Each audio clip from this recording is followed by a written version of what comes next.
Shuba-duba-dai.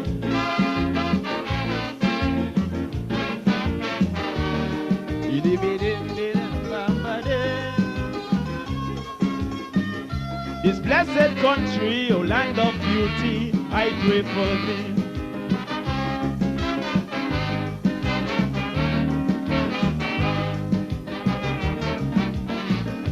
Some people have that wrong philosophy that politicians can save a country. They never try and do it spiritually. And now the system exploding on we. The country in a recession, a big change from the old time religion. Mankind rewriting history in a modern but a bad version. We're living in our final days. Take a look and change your ways. For our beautiful country, going back to slavery days, only a prayer for the land can stop drug violence and crime. A prayer for the land, yes, these are the signs of the end of time.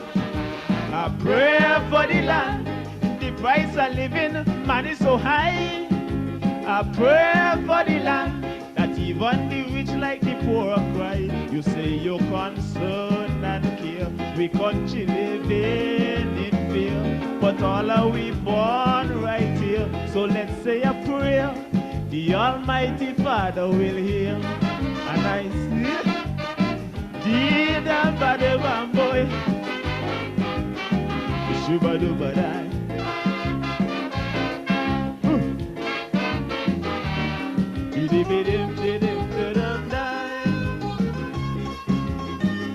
Oh God Almighty, show some mercy on this our country.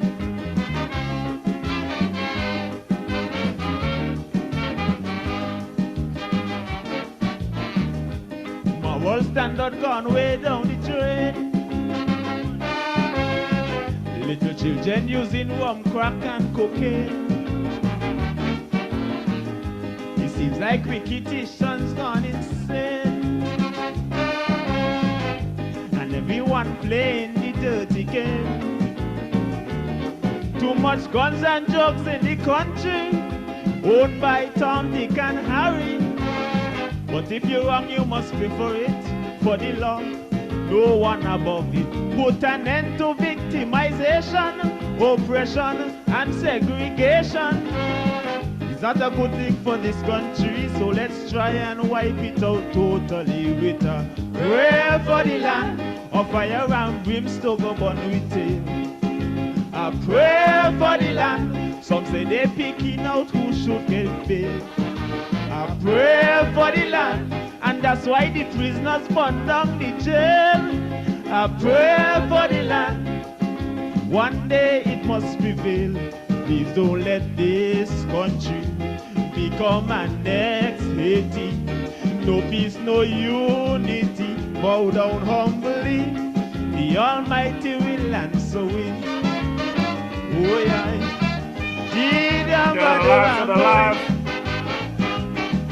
Shuba-duba-dai.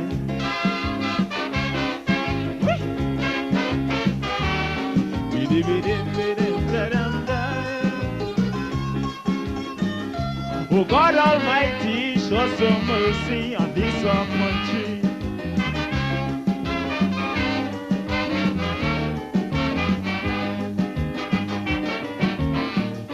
They now call we terror Paradise Island.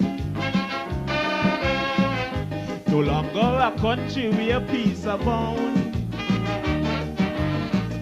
Yes, I used to boast about my land of beauty, the freest nation with democracy.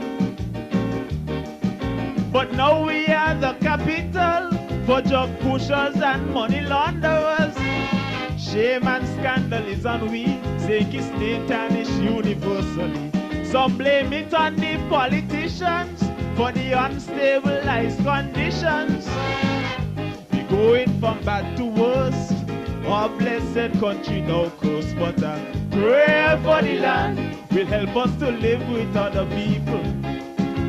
I pray for the land, for that's why the nation in big trouble. I pray for the land, united we stand, divided we fall. I pray for the land, citizens answer your duty call. Righteousness exalts the nation. The most I hate poor man depression. So I'm calling on everyone to take a stand. Take it, listen to my song. Did a bad over boy. Shut the line, shut the line. What?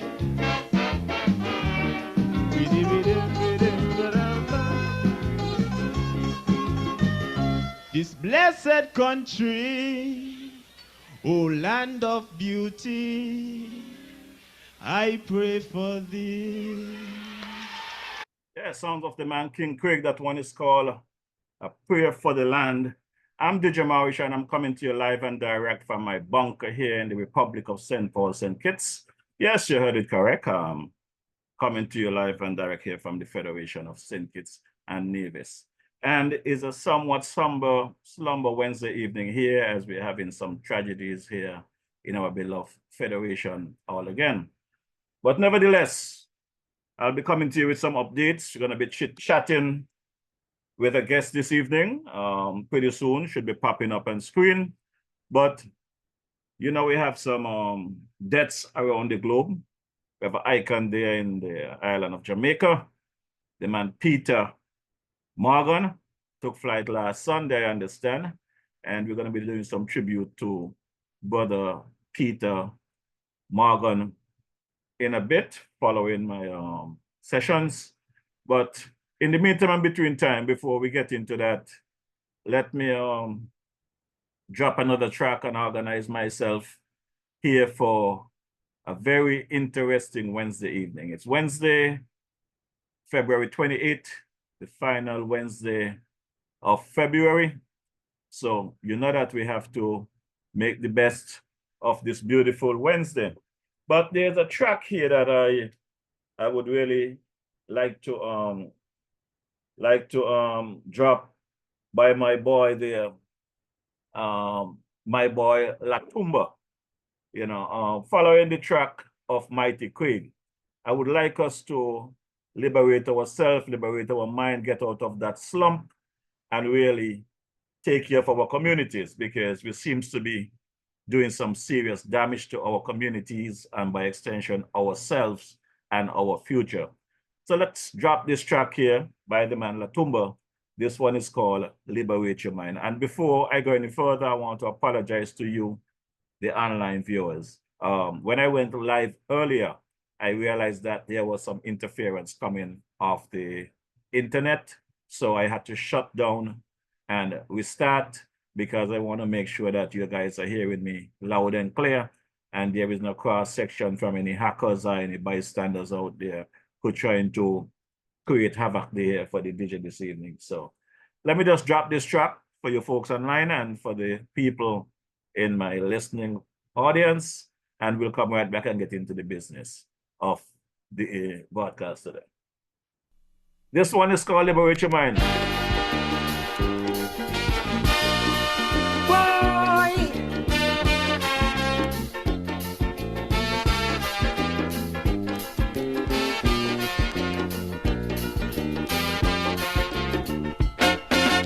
How can we be liberated when we are so confused? This country is so divided. There are so many different views. Every finger's pointing away from its owner. We shouting blame and crying shame, but all are guilty just the same. Liberate your mind, my brethren. Liberate your mind, I say. Distrust and greed is keeping us back, crippling the state. We got to rise to the occasion. demonstrate to the world that we all are one, that we in this little country could live in love and harmony, working for prosperity, prosperity for you and me.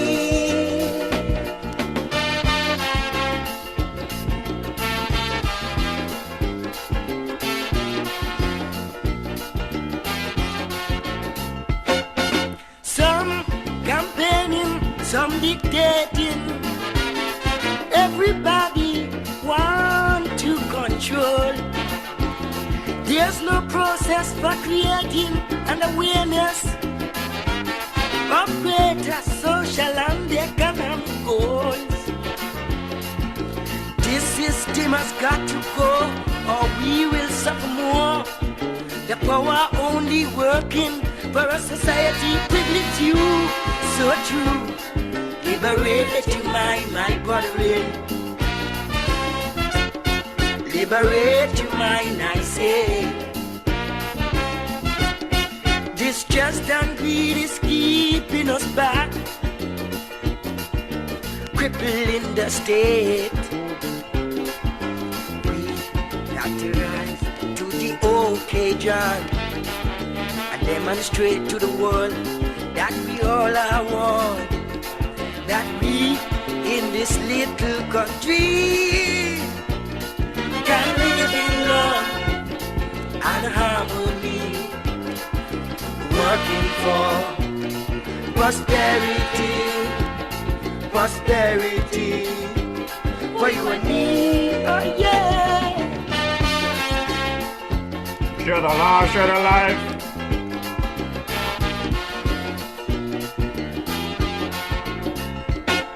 Despite the differences our eyes have seen, we need political unity.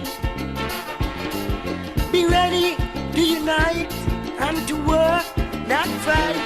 Stand up for justice and for rights. Break down the barriers in this land. Stand between the working man who died so long, worked so hard, get so little out of life. Got it right. Liberate your mind, my brother. Liberate your mind, I say. Distrust and greed is keeping us back, crippling the state. We got to rise to the occasion and demonstrate to the world that we all are one, that we in this little country can live in love and harmony, working for prosperity, prosperity for you and me. Oh yeah. Share the live, share the live.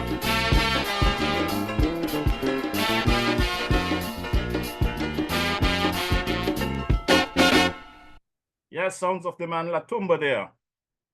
My good people, you got to live in love and harmony, working together for better prosperity for our people of St. Kitts and Nevis. Yes, I understand that there was another crime, murder, whatever you want to call it, last evening in the Federation. I think we're up to number 6 now. I guess we're trying to get to that cricket number. But my good people, we can do better than this. We can do better than this.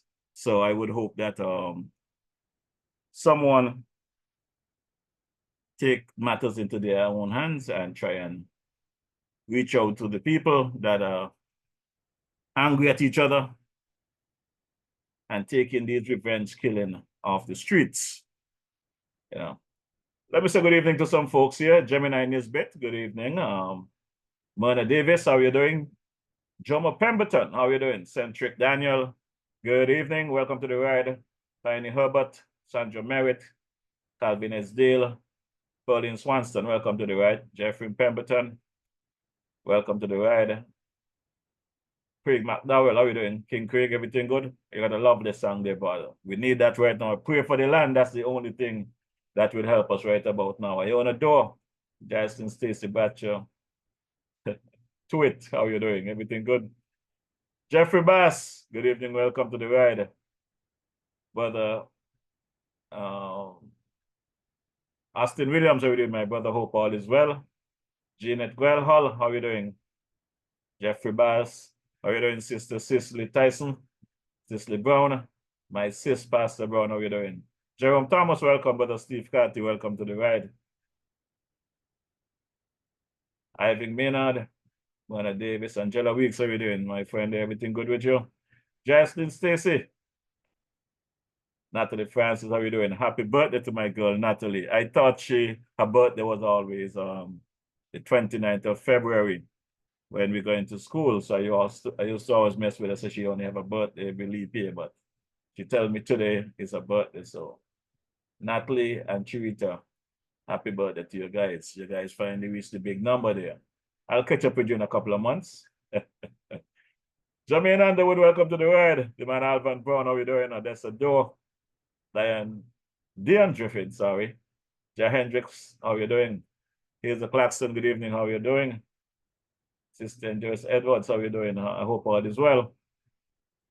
Berlin Ali, how you doing? Dawity Allen, my mascot, how are you? Hope all is well. Kelvin Chapman, Sister Cora Bennett, good evening, how you doing? Hope all is well with you. Thanks for your usual support. Brother Desmond Claxton, good evening, how you doing, Andrew? Martin Andrews, Annette Morton, welcome to the ride. Juliet Keynes. Vanny Griffin, how are you doing? Anthony Edwards. Kels Charles, welcome to the ride. Justin Hazel, welcome to the ride. Yvonne Jeffers, how are you doing? How is the weather there in the UK? What is the time there this time? Casilda Francis, Nafisa Ramit, I'm Jazz. Hope all is well. Monica Brown. Esther Tyson. Well, let's get this one in up front. My boy there, the Honorable G.A. Dwyer Astafan, has a very punching commentary this evening. To me, he's firing on all pistons. So let's get that out of the way as we have a very entertaining and interesting program ahead. So let's just get straight into Brother J. Dwyer Astafan's commentary as we move forward. I want to say good evening to Sister Gwyneth Marisha, Beverly Marisha, how are you doing? About Sister Ann Farrell Smith, hope all is well. Good afternoon, good evening, Sister Lynn, hope all is well on your end as well. Sister Brenda Christopher, hope all is well. So if you wanna, Sister Naomi Ward Bratcher, hope all is well with you.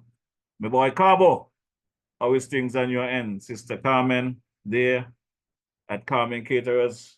Lovely food today, lovely food that you had. We'll be dropping it in a bit. The man P. Eustace Hendrickson, hope all is well. I want to big up my cousin there in St. Thomas, Virgin Islands. The man Kent, how is Sister Pam, my uncle Eustace there in St. Croix.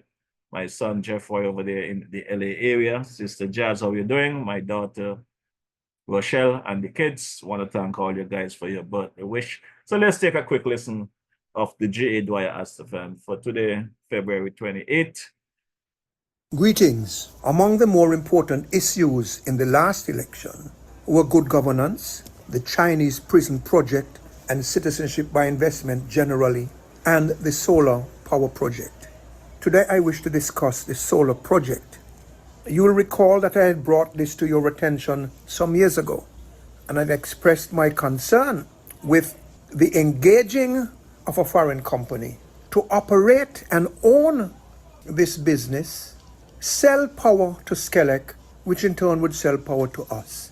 Solar power, the sun above us on our soil, something that we could do and we should do, and a perfect vehicle to close down the plantation mentality and to really and sincerely introduce the independence paradigm to this country, the means of production, empowering our people. Well, 5 years have passed, and I don't think we are any closer to a proper and just resolution of this matter, particularly based on what I heard from the Minister of Energy in a recent press conference, and I'll get to that. One of the concerns I had also with this arrangement was the cost. We were told, going back to the former administration, $71 million US. Of course, I consulted experts in the field, experts with no skin in the game, who told me that was far too much. The Swiss company, I don't think, had the money to begin with, so it had to go and shop around for the money. And a whole network of companies were brought into play in the process. So a search had to be undertaken to find the money. Enter two companies, one named Solrid Limited, SOLRID, and the other named Solec Power Limited, SOLEC, both registered in St. Kitts in early 2019, and both with an initial authorized share capital of 100 shares at US $1 each. As far as I'm aware, Solrid's share capital structure has not changed, but Solec's has, and I will get to this. The initial director and shareholder of Solrid was a Canadian citizen, later joined by a Barbadian.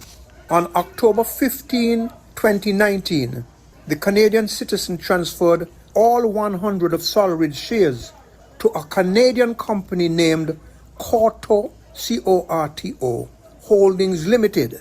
I don't know if the Barbadian had any say in the matter. I don't know if any shares were actually issued to him. But on that same day, October 15, 2019, the Barbadian citizen was appointed as a director of Solrid.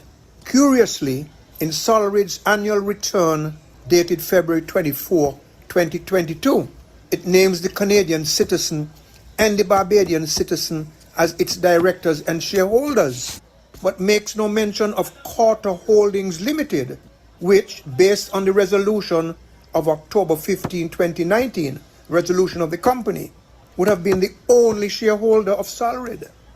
But the annual return of February 24, 2022 does not mention Corto, which I find interesting. And I've seen no evidence that Corto Holdings was replaced as sole owner of Solrid. Was that an oversight? Who knows? But perhaps an explanation would help.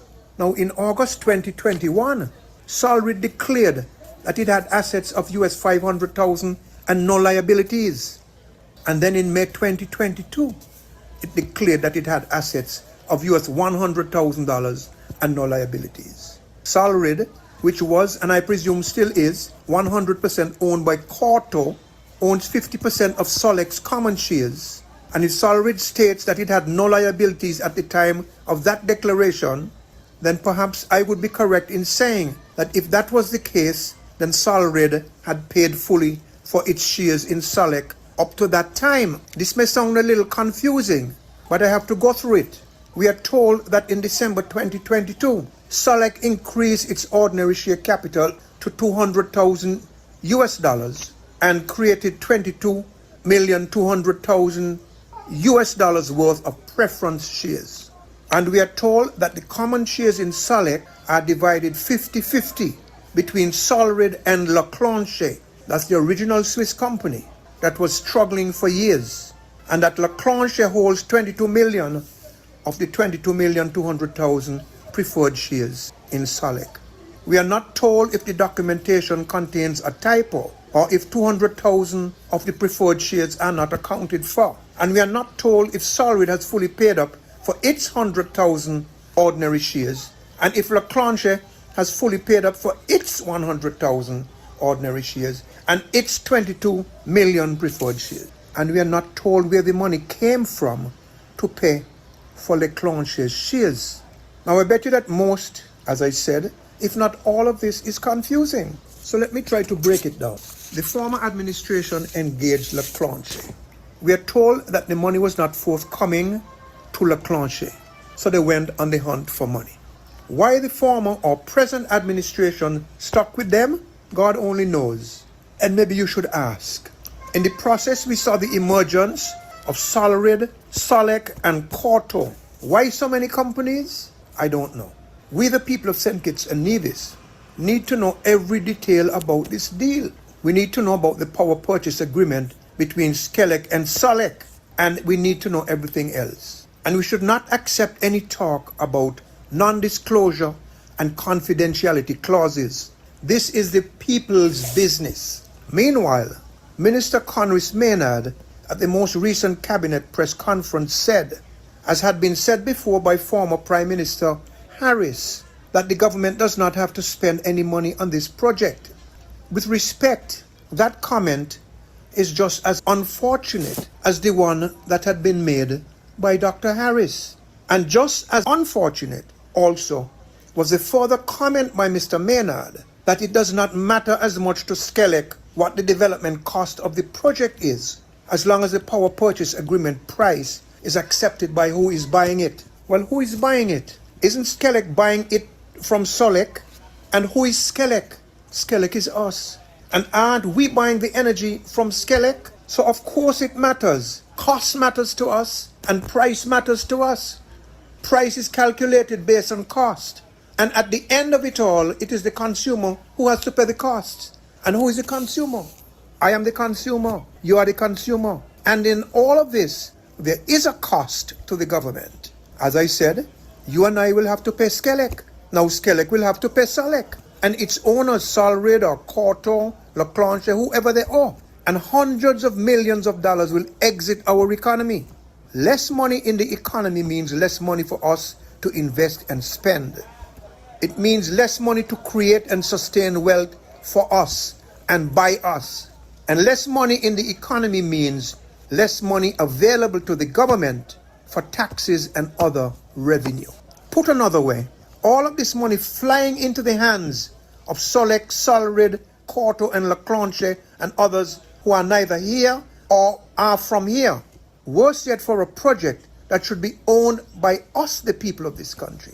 This is a sacrilegious deprivation of the development of wealth and empowerment of our people. And doubly disappointing when a decision like this is countenanced and affirmed by an administration which recently took the glorious step of creating an investment fund arrangement for our nation's youth. Why is the solar plant project not included in this program for our youth and for the rest of us? Mr. Maynard also said at the press conference that $200 million would be saved over the years by reducing the need to buy fuel. Well, wouldn't that saving be made the same way if we owned the plant and the process? So what is the point? I don't get it. I'm paraphrasing him. He also said words to the effect that we will wait until it is up and running so that we can decide whether it is a good investment for us. Now, and who will determine a fair price for the shares that we buy? And who will we pay for those shares? Leclanche, Solec, Solred, Corto? We're certainly not going to be paying anybody here or from here. So that money will also go out if it reaches that point. I am praying it doesn't. I am not wishing this project well unless the ownership of the operation is vested in the people of this country. Because it will not do well for us. We'll continue to be hewers of wood and carriers of water under a plantation economy paradigm rather than under an independence liberation paradigm. And 20 years from now, when they pass over the operation to us and we have to buy all kinds of new equipment, we will have to find a load of money to do that, to refit and upgrade, like paying rent for 20 years. After the lease is over, you own nothing. But this is worse because the sun and the land are ours. The moment for changing the plantation way of doing things, the moment to stop enriching others at our own expense has come. Indeed, it should have come and gone long ago. And one of the most bothersome things about this is the cost. It started out at 71 million US. Then I was told that this administration had gotten them down to nearly half of that, which, as I said, is enough reason to get rid of them. Not the government, but Leclanche and whoever is involved with them. And now we are hearing is up to about 70 million mark or even higher. We need somebody to show us the math on that. The minister referred to an entity whose name sounds like Siwi or something like that, which he said had assessed the project and had expressed the opinion that the figure was correct. Well, I'm calling on the minister and the prime minister to share that information with us and let experts and laypersons alike examine it and come to our conclusions. Meanwhile, someone who was very interested in the previous dispensation is out there pitching the same project in nearby islands. And that is a development that we will be watching very closely. It might be very revealing. This whole thing requires full public scrutiny before any definitive commitment can be made. It has been, and it is, and it will always be my opinion, with respect, that this should be owned by the people of St. Kitts and Nevis. I don't know what your opinion is, but that is my opinion. And I will resist every effort that is made in the direction of allowing foreigners to own and control this. This is a moment where we need to shift from the plantation mode to the independence mode. I'm calling on the government to do the right thing. Thank you very much. Yeah, that's the commentary from the man G.A. Dwyer Astafan for today, February 28th, 2024. And, you know, as I've been saying, DJ Marisha is in observation mode. So I leave those investigatory matters to people like the G.A. Dwyer Astafan, because I know he will come with some powerful commentaries weekly to keep you, the general public, updated. And, you know, it will be nice if the young people who are out there picking up their guns and knives and whatever will pay more attention to what's happening to this bill of federation. There's a lot to do. I do not know what is happening with these fighting and these murders and this killing. One thing I know for sure is that the mentality and the attitude of our beloved people here in St. Kitts Nevis is very unbecoming. Folks don't have conversation anymore. Even if you tell them good morning, it's like it's an argument to tell them good morning. You know, it's folks just walk around with an attitude. You have some of these folks in the opposition that was there doing things. This government, the Labour administration led by Dr. Joe, decided to continue some of what they started. One in particular, the increase in salary for the parliamentarians, and that becoming a big issue. But they started it. And they said government is continuous and are continuous and stuff need to be continued. But for whatever reason, that particular matter seems to be creating a whole heap of confusion in the Federation.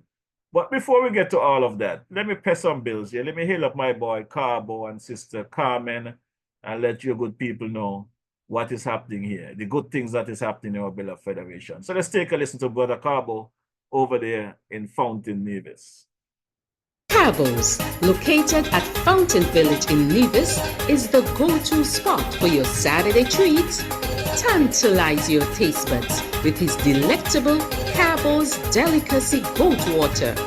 Or, if you prefer some soul food, then Cabos Fungi and Fish is definitely the way to go. Call ahead and reserve at 869-663-9694. Then make your way over to Cabos and enjoy the vibrant atmosphere while you savor your delicacy. Cabos, we are not changing, we are only improving. Food all over. Oh yeah! Food all over. You got the food all over. Yeah, that's the sounds of the man Carbo there, food all over. Your fungi and fish, your goat water, and a fry on a Saturday afternoon. Sorry, just check my boy Carbo, telling DJ Marish to send you. And guess what? My girl, Sister Carmen Henry, is back over there, Shirlene, right at the corner there, across from the entrance to the ferry terminal, the West Side Ferry Terminal there in Bastia, downtown Bastia. So take a listen to Sister Carmen. Girl Sandra, you know where you can find nice fresh local food 7 days a week, one provision and all kind of thing. Girl, where? Right down there by Shellings, by Carmen Catering Services. Girl, she opposite the bus stop. Girl, and she also cater for weddings, parties, anything you want to cater for funeral and all. Girl, and trust me, you're gonna enjoy the food. And she also selling bites and Sundays.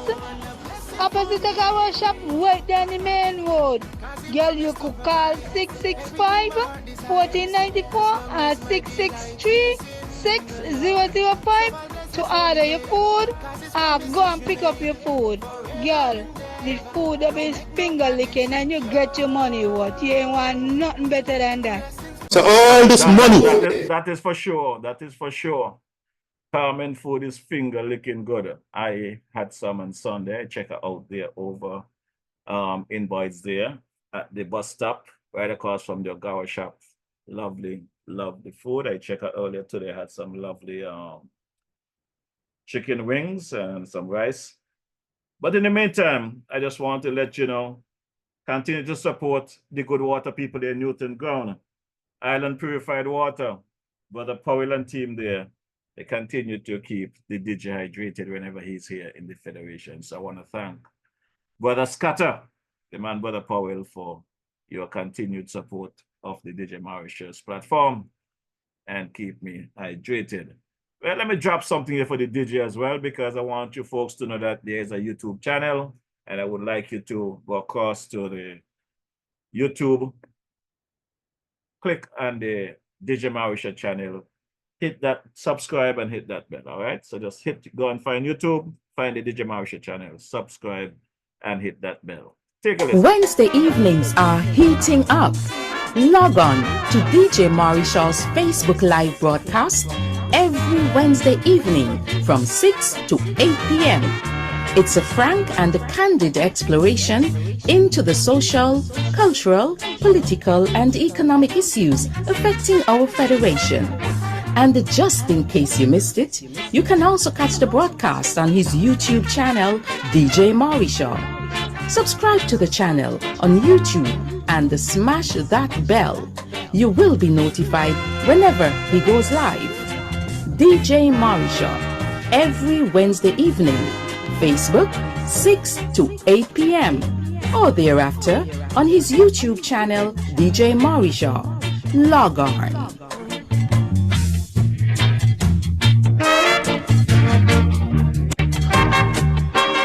Yes, that's the DJ Mauritius out there.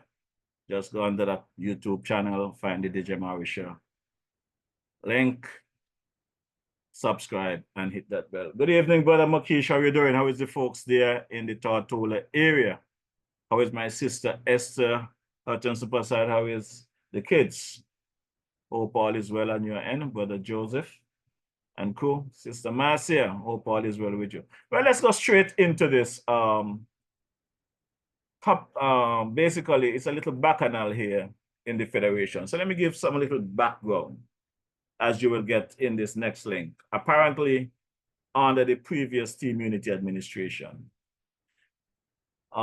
they put some committee in place to examine the history and background and the salaries. And I know sometime back during the campaign, they get rid of them campaign. And this platform, Dwyer spoke about the ministers of government in the Federation of St. Kitts Nevis not being paid properly. And he recommended that they're looking to increasing the salaries of those politicians. His opinion is that giving them a proper salary might stop them from being corrupt and try to steal the country's money. I do not know how true that is, because I want to believe some of them, no matter how much you give them, they still want more. I still have not forgotten. I haven't forgotten looking at YouTube, and the former Prime Minister, I understand he was at a church service during the COVID era, made a statement that he had paid down in excess of $800,000 towards the vaccine, the coronavirus, the COVID vaccine, so that when it became available, St. Kitts Nevis would not be left behind. And I challenge him on that, because I know St. Kitts Nevis as an independent nation and is a part of the UN. There was accommodation made for third world countries. We are considered a third world country. We did not have to pay for vaccines. Vaccine was being paid for by other organizations for these little islands. And I still do not know where that over $800,000 gone as yet, Dr. Joe and his team is working very slow to bring the facts to us, As Dwyer would say, follow the money. Because it used to be stimulus after stimulus approving millions after millions. And the average little boy and girl who work at the Marriott and all over the place in St. Paul still have not seen any of those stimulus monies. The fishermen, the fisher folks that he like to champion, the farmers he like to talk about, many of them still have not seen that money. Right now, I'm working on a matter. I call it a matter. Because for the life of me, I don't understand how this politician, when they need your vote, when election is around, they know where you live, they know where you work, they know your number, they know how to send message to you, they know how to come and say, boy, what you need. But I have seen a young lady here in my district, in the community of St. Paul's. I have seen this young lady for years, had a baby, and the baby born physically challenged. And I watched that lady for years carrying this child back and forth to school on her back. But like anything else, kids get big, babies get big, and only but so much she can do on her back. And I realized after a while, she graduated to a wheelchair. She was pushing this kid and a wheelchair back and forth to school. Well, that kid is now an adult, a grown man, an adult. And about a week or two ago, I was around the corner there in St. Paul's. And the young lady said, Mr. Mauritia, can I speak to you, please? I said, sure, no problem. Her and her son was there. I know the son well, I know the family well. Always been respectful, nice, manageable people. She said, I need your help. I said, no problem. What you need my help with? And she started to explain to me her situation. And she should not have to ask for this help, There's enough people in my district here in St. Paul's, in the community of St. Paul's, that knows the history and knows the situation, that should volunteer. The representatives here in this community knows the lady's situation. She should not have to be crying out and struggling for help. They should know that these people need help. But I understand that they reach out and ask for help, and still to date, there is no help. So what the situation is, that this lady is explaining to me now that over the years of carrying her son and her back down the step, back and forth, because their house, their home is actually in a gut. You got to go down a track. I see they put some steps now, but it used to be just a dirt track. There's a couple steps now. And I see them, they put the steps, but it's still a struggle. That gentleman is in a wheelchair. He cannot walk. He cannot maneuver down those steps and down that long stretch of road on his own. So she's asking for some assistance. And when I look at the area, she said to me her son is now working as a civil servant. And he has a piece of land someplace at another area that he's trying to get a little home built where he can have wheelchair access. Because the lady herself, his mom, you could see that she's out of it. She's messed up. a kid that size, a man that size, a lady that size to carry him and her back up and down that track on a daily basis, that I give a credit.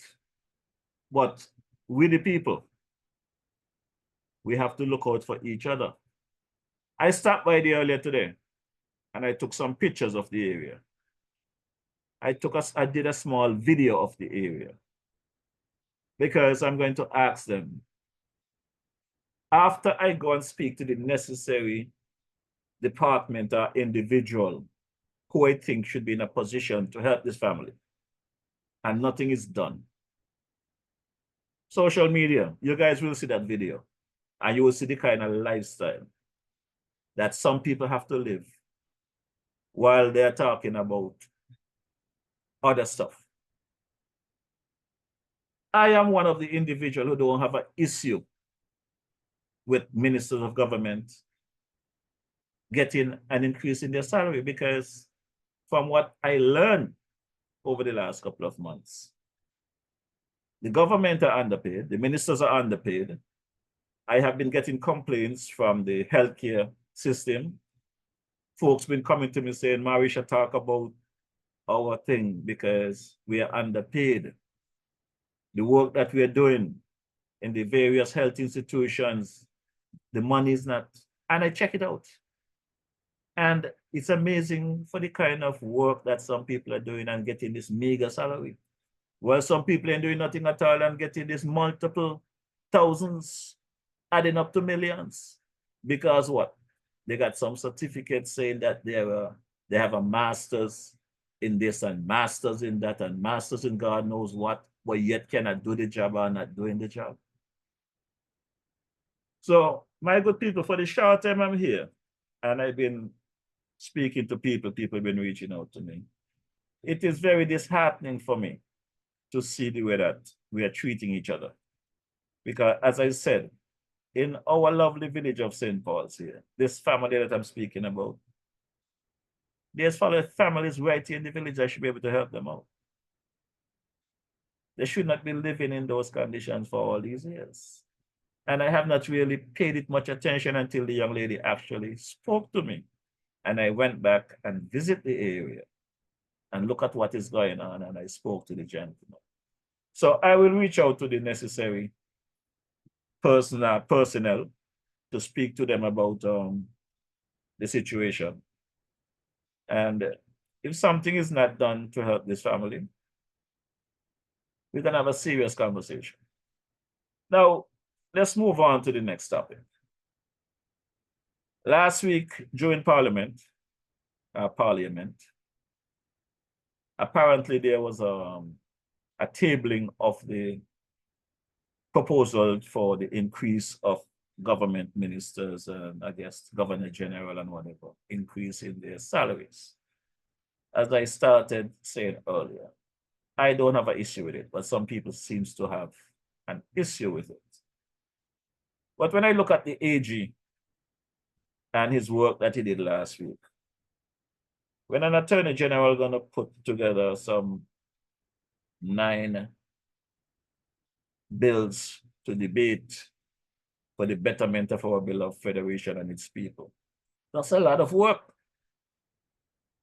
I do not know how much money the AG is making, but when some people are gonna question the salary of the AG and the salary of the Prime Minister and the Deputy Prime Minister and the Minister of Tourism, it's amazing how they're gonna do that because they was in government. The clip I'm gonna play right now, the Honorable Sean K. Richards was Deputy Prime Minister when they started the process.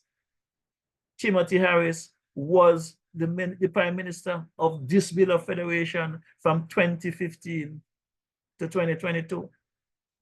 Premier Mark Brantley of Nevis, the leader of the CCM, was also part of the Team Unity construct, or the Team Unity, whatever it was, because I know there was not a unity between them. I've been saying that and I believe that strongly. But he's now the leader of the opposition while being the Premier of Nevis. And to hear Sean Richards now complaining about this bill, There's policies and there's procedures in government. And if you started it in 2018, 2019, and the people throw you out of office because of your all nonsense, the work had to continue. So my good people, let's take a listen together. Let's take a listen, give your opinion on the whole situation, and let's deal with it. Because you know, the Marisha do it, you know.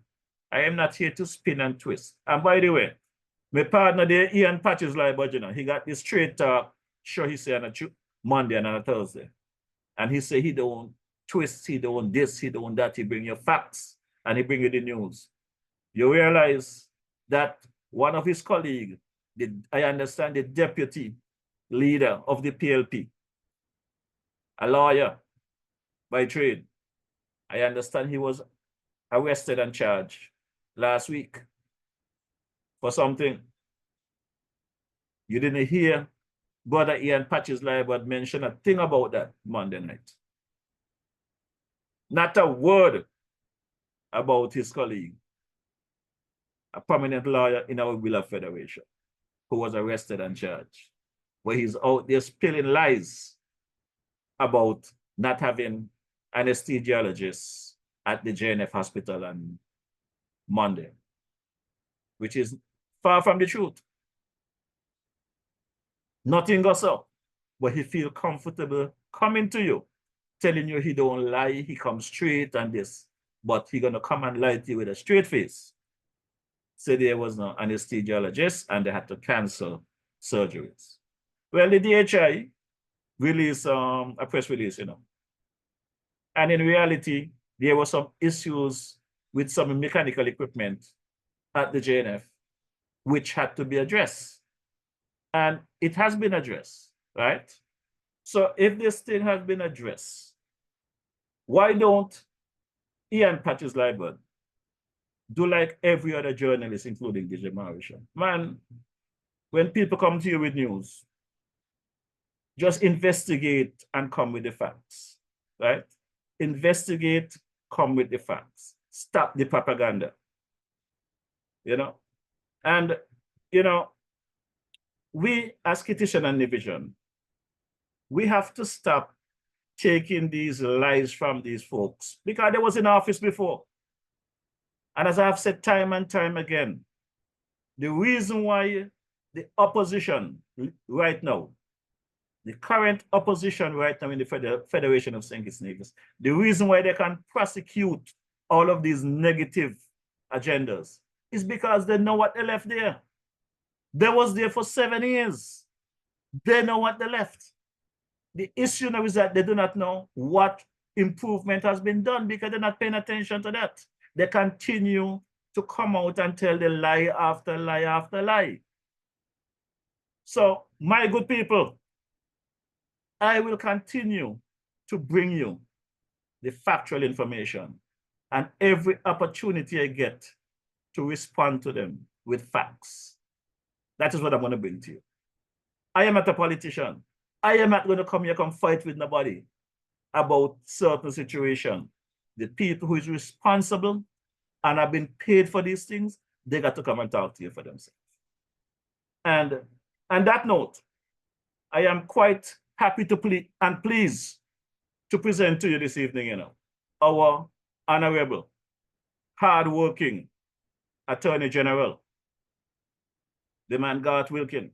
He's on standby. I'm waiting for him. So as soon as he come up on screen, I'll present him to you. But in the meantime and between time, you know, we have to be honest with ourselves and be honest about the things that has been going on. I was going to play this clip, but it's going to take a bit long. So I'm not going to play the clip before the Attorney General come and see him. So just in the meantime and between time, as I wait for the Attorney General to bring up his picture, let me see if I can find a track here for you, my good people. You know, because folks, we have to be our brother's keeper and we have to do the right thing for our people. Okay. Tap your screen, open your mic, sir. I have your picture. Okay. Evening. Good evening, sir. Good evening. Good evening. Welcome. Good evening to your listeners. Yeah, man. And they're waiting patiently. I did not want to call your name because sometimes you're lost in the cloud. So I didn't want to tell them I will be having the Attorney General this evening, and then the attorney does not show up, and then they start cussing him. So my good people. I would never tell you I'm coming and not show up, DJ Morris. My good people, I asked you guys to help me find the Attorney General, and he's here. So I've been busy, you know. I've been working hard, as you can see. You know that Controller has a song. Some years back, he sang, I was busy doing that. I don't know if you're familiar with that song. So I see that you've been busy. So, Brother Wilkin, there's a great deal of people online, and as I have been discussing, the double standard and the cross information, misleading information that has been going on out there. As we all know, governments are continuous, and you guys try to pick up from where the former administration left off. The things that is workable, you guys trying to put them in practice, and things that need to take a revisit, you guys have to be doing that. So for the benefit of folks online who do not know where you are, just give a quick synopsis of who you are. Let's get straight into the conversation. The conversation I want to have with you this evening is the hot conversation about the raising salary for ministers of government. Well, my role in the government is that of Attorney General, which is the chief legal advisor to the government. Therefore, I lead the Attorney General's office, which has a lot of capable lawyers who advise the government and departments within the government. And I also serve as Minister of Justice and Legal Affairs, and we run certain departments within the government, such as the Intellectual Property Office, the Magistrates Court Registry, the High Court Registry, the Land Registry, and a few other offices within the government. So I serve two roles, and I sit in Parliament and in Cabinet. So I have a fair idea as to what is going on in the country, and I have spent the first 18 months, because it's just over 18 months since most of us took office, cleaning up a lot of messes. All right, sir. Well, today I was scrolling through YouTube, and there was a press conference by the Prime Minister of Trinidad. And during that press conference, there was a question that was asked. And his response was that one of the things that came out of that meeting of CARICOM leaders in Guyana is that all of the CARICOM islands or countries, Attorney General should be coming together to formulate some plans to deal with some issues. I do not know if you get tappers yet, so I'm letting you know you got more works coming for you. Okay, that's interesting. I'm hearing that for the first time from you. But we generally have a group, and we discuss common issues. We meet regularly, the OECS Attorneys General. We meet fairly often to discuss common laws. There's also the CARICOM Legal Affairs Committee, which meets not as often as the OECS, but fairly often to deal with some CARICOM matters, common matters. So I'm not surprised to hear that, because there's some important matters that are ongoing in the region. CARICOM is trying to reignite, so we need the legal footing to be able to get that done. I also heard him make mention of something to do with, I guess Dominica made a presentation, and they're hoping that all the member countries will go into Parliament on the same day to formulate some policies to deal with that particular matter. So you guys have a lot of work coming your way. Anyway, I'm going to play this first part of the clip. Since you're here in person, you could deal with the rest of it. But the former Deputy Prime Minister, Sean Richards, spoke in Parliament last week during the issue of the increase in pay. So for the benefit of the folks online, I will play that part, and I will let you deal with the other end of it, because you did a great synopsis of what the situation was. So stand by. So all this money, that's coded. all this money, Madam Speaker, isn't necessarily about the people. Because that's really all that they come with in the budget, you know. That's really all they come with. I'm going to give you some, I'm going to give you some, I'm going to give you some, I'm going to give you some. But later coming back for mine. That's all in the budget. So this That's was that's actually from not from last week. That is from the budget debates in December. correct. But I'm saying that this was what his position was. But wasn't he the deputy prime minister when they started this process?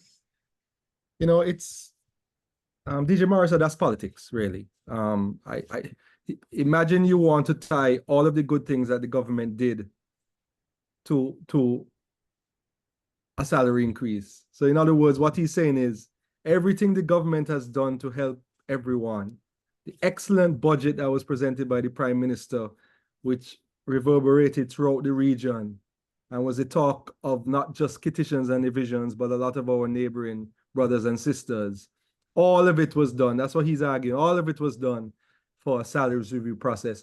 And it's disingenuous because it was raised at a press conference in August. So, you know, I'm yet to understand some of the politics that happens in St. Kitts and Nevis. I don't know how people believe those things, honestly. I just find it, somebody raised it in a group chat I'm in, so I asked them, so the Prime Minister set up a children's medical fund to help children to get emergency medical care overseas just because he wanted to increase his salary. The Prime Minister reduced student interest on student loans from 9% to 5% because of his salary. The Prime Minister increase the time for students who take the loans not to pay for the first 4 and a third years because of salary. The hardworking Minister of Tourism brought JetBlue into Caribbean Airlines, fixed the tarmac, all of those good things, Icon of the Seas for the first time just because of salary. All of the good things that were done in the last, you know, it's unfortunate that our politics is so poor. That is the argument. Come on.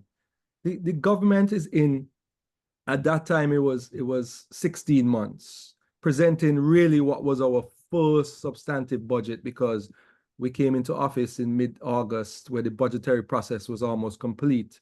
So I wouldn't say that our 2023 budget really was our true budget. So we're now presenting our first true budget, and the honorable member is trying to tie it to that is why you saw some snickering in the background, because it was just such a ridiculous argument, and I feel sorry honestly for persons who believe that. The government has set out a plan. We want to create a sustainable island state. That involves 7 pillars and certain commitments to the people that are contained in the manifesto. A lot of the things that have been done were in the manifesto. It's so amazing. The manifesto was done prior to this administration even knowing about the Harris report from 2019. It's the Governor General who brought it to the attention of the Prime Minister after we got into office. And as the Prime Minister said, we weren't going to deal with that at all until we got some of the fundamental things done for the benefit of the people, right? And I also hear people saying, oh, y'all should have done. I saw a statement today from the leader of the Orange Party, and it said, that report is stale because it's 2019. So does he think that a 2023 report, when there has been 20% inflation between 2019 and 2024, would have the same recommendations? No, they would be higher if they were 2020, if there was a 2023, 2024 report. But we decided, listen, we're not going to do that. We are going to accept the recommendations from the 2019 report, a report that was solicited in 2018. The commission did their work in 2018 and 2019. They consulted with all the various NGOs and persons inside and outside the government, and they made recommendations. And the recommendations averaged 25%. So it wasn't wholly unreasonable. And what it did was it took ministers to a salary position, which was a little above the senior civil servants. And 2024 had seen senior civil servants making more than ministers. So, I just when I was leaving the office just now, I was talking to a well-known caller into the programs, and he was saying to me, he has no problem with the salary increases. Ministers are supposed to make more than PSs. Naturally, the person who reports to you shouldn't. I can't tell you in what industry the person who reports to you is making more than you. Well, he said it was timing. Timing wasn't right. I said, so what timing do you recommend?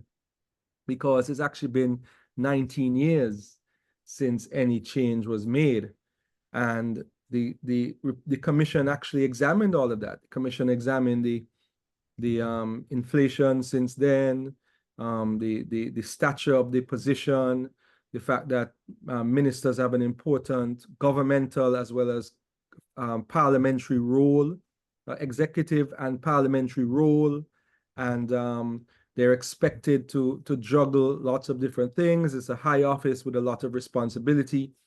And they did all of those discussions inside the report.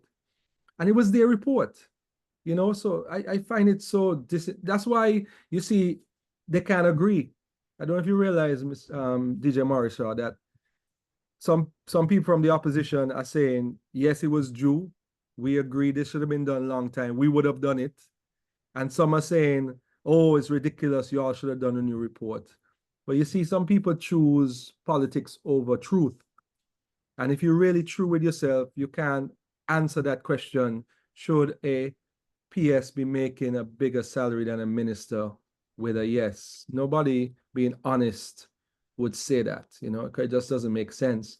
And then now when you look at the comparatives, there's also the lies that have been put out about our prime minister now being one of the highest paid Caribbean prime ministers. I debunked that on the radio yesterday because I did my research. I made a few calls to AGs that I know. And there's so many. There's the Cayman, Anguilla, Barbados, Guyana, Trinidad, Jamaica, all these countries that are paid more. And the closest ones we are in economic factors is Anguilla. Anguilla's prime minister gets 35,000. Our prime minister overall gets 22, I believe. So it's not even like he's close to that salary. Barbados gets, I think, 30 something, 30 low, something like that. So, it's when you look at it, it really is a reasonable report. It was prepared by Howard McEachran, a well-known accountant in the private sector, Dr. Sukumba Brown, a politician / lawyer, King's Counsel, Dr. Naldo Bailey, former MD of National Bank and a pastor, Brenda John, who used to lead one of the largest manufacturing companies in St. Kitts, and Mr. Maitland, Frank Maitland, who is a well-known accountant. So they consulted with all the NGOs and people in the government and so forth, and they made their recommendations. One of the recommendations was that there should be a reestablishment of a prime minister's residence, because I think they said that there was none since Dr. Simmons, and that they thought it important for the prime minister to have a state residence. So those sorts of recommendations. They kept the per diem the same as it has been for decades, which is 100 EC per night when you travel in the OECS and 100 US per night when you travel outside of the OECS. And I hear people saying, oh, ministers make up for their salary by travel. DJ Marshall, for you to dent into your salary, you have to be out 20 days a month. No minister is out 20 days per month. And there's this big lie. 90% of the travel of ministers is sponsored by the organizations that have the meetings. 90%. So it's not even as if there's government expenditure going into it. And then there's another thing that I pointed out after I heard a question on the radio yesterday. Oh, how much more is going to be paid out of the treasury to the ministers with the new salary regime from the 2019 commission? So I did the math. 4%. So if you took the salaries that were made by Unity under the 2005 salaries and allowances, and then you take ours, because we're a much smaller team, the change is only 4%. You know, in most times, 4% is negligible. So there's not a great hit to the treasury, but you know, it's also a respect for the work. I was told by the same gentleman who stopped me when I was leaving work a while ago that Carlisle Powell, I think they said on one of the radio stations, said, gosh, man, the ministers work so hard, why they can't get proper compensation? You know, a reasonable compensation. And I can tell you it's really hard work, because it's not just a job that is you go 8 to 4 or 9 to 5. It's a 24-hour job, you know, and there are lots of sacrifices involved, a lot of you know, family time you have to give up, a lot of personal privacy that you don't have. Remember last time I was on, I was telling you about the man who came to my gate demanding to see me, you know, and frightened my wife, you know, because says, I'm the Attorney General, so I should be able to come to your house and see you at any time. Those are the kind of things that you go through. And it's, I personally, being someone that has come from the private sector, being an employer in the private sector, I don't see it, the compensation regime for ministers, being excessive. Right now, even with the 2019 recommendations, ministers still make much less than business leaders. They make less than general managers and CEOs of local companies. So it's not even to say it's equivalent to the private sector like it is in Singapore. It's actually less, because the prime minister's salary is actually $15,000. When some people hear that, they say, how can you pay a prime minister 5,500 US? You know what I mean? That's what, 60,000 US a year, Mauricio. I mean, in New York, you have cleaners making that. Yep. You know, so when you look at the grand scheme of things, I personally don't think it's unreasonable. The cabinet did not think it was unreasonable. We would not be coming to the people with a 200% or 85% increase. I want to clarify that 85% thing. That was created by the gentleman that issued a statement today, the former prime minister. Let me tell you how that came about. It's, you know, I don't want to laugh, but it really is, you know, things you have to laugh at. When this first matter came up at our August press conference, saying that we had the report, and I kind of explained what the report had said, and they said, oh, the next day, the article out on the propaganda pages was, government's going to raise their salaries 85%. The report has nothing about 85%, you know. The report has 25%, and he has it because it was given to him in 2019. You know what happened? Unity in 2021 December, during the budget debates, increased the remuneration for parliamentarians in the budget for 2022 by 85%. So his own 85% increase, he is now trying to tag on to us, when the increases are really only 25%. And let me tell you, the only reason the average is there is because the commission recommended that the Governor General, who's not really the executive, had a bigger increase than everybody else, because they felt that the constitutionally important role as the head of state, it was severely underpaid. In terms of ministers, the average is 26 here, 27 there, 29 here. The senator ministers were the biggest increase of 33%. And those numbers are in the overall. Those are not just in the salary, in the overall income. You know, so ministers are making 17,000 now. Senator ministers are making 15,000, I think. So, you know, in the grand scheme of things, you're always going to have idealists, Mauricio. There are persons who think that ministers and parliamentarians should be martyrs, that they should not be worried about compensation.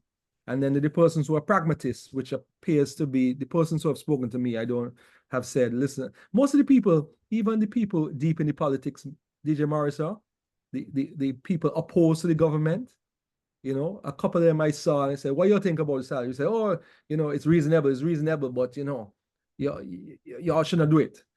You know, You know, that's why I don't you know, I'm smiling, AG. You know, sometimes we sleep in and don't understand certain things, but as you explain yourself, I'm laughing to myself, you know, because I'm here in the Federation trying to assist the Prime Minister and the country in some matters. And you just open up my mind to, I was in New York making more money than your Prime Minister when I was working at the hospital, you know. So I went to regional meeting. I went to a regional meeting where we were discussing salaries of some regional persons leading regional institutions. And when the spreadsheet came up on the screen, I said to the person next to me, I said, but this person's salary is 3 times my prime minister, you know, and with much less responsibility. yeah. You know? So, you know, it's just about fairness. And as I always say, it's this is a topic that is always going to have people with different opinions, and that is fine. Anything that involves any kind of compensation is going to be emotional. Nothing is wrong with that. But I just want people to analyze the actual facts. You know, you're entitled to opinion that you think it was the wrong time, but the time isn't 18 months and the time is 19 years. Yep.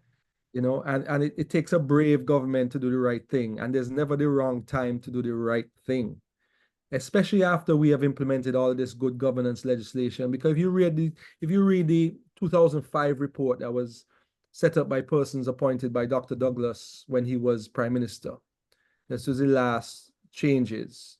They said, listen, you know, when you change, you really should have very good governance structures first, because the ideal is to pay ministers well so they're not tempted by any other types of income, and so that they can focus on their work and not have to worry.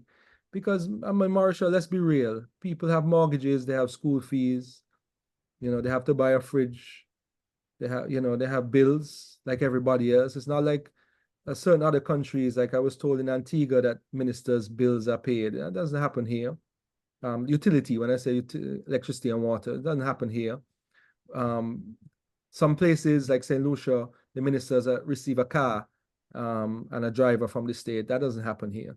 So you have gas bill, you have water bill, electricity bill, mortgage, school fees, all these things. So should ministers be scrunting? I saw an article from the premier of BVI who said it's like people want ministers to be poor, you know, and is that the kind of society we want to live in, or do we want to live in a society where there's fair compensation for important government roles and there's a strong anti-corruption, good governance structure to ensure that there is no hanky-panky going on? You know, that is really the things that were discussed in the report are things like that.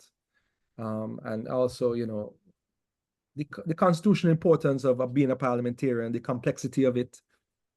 You know, some people say, I heard somebody say, a supporter of the party who said that AG shouldn't be making more than an elected minister. Right? And that's their opinion. The only reason the recommendation is more is because attorney generals, well, any lawyer working in the civil service, I think lawyers and doctors and I think some engineers get pay in lieu, what they call pay in lieu of private practice.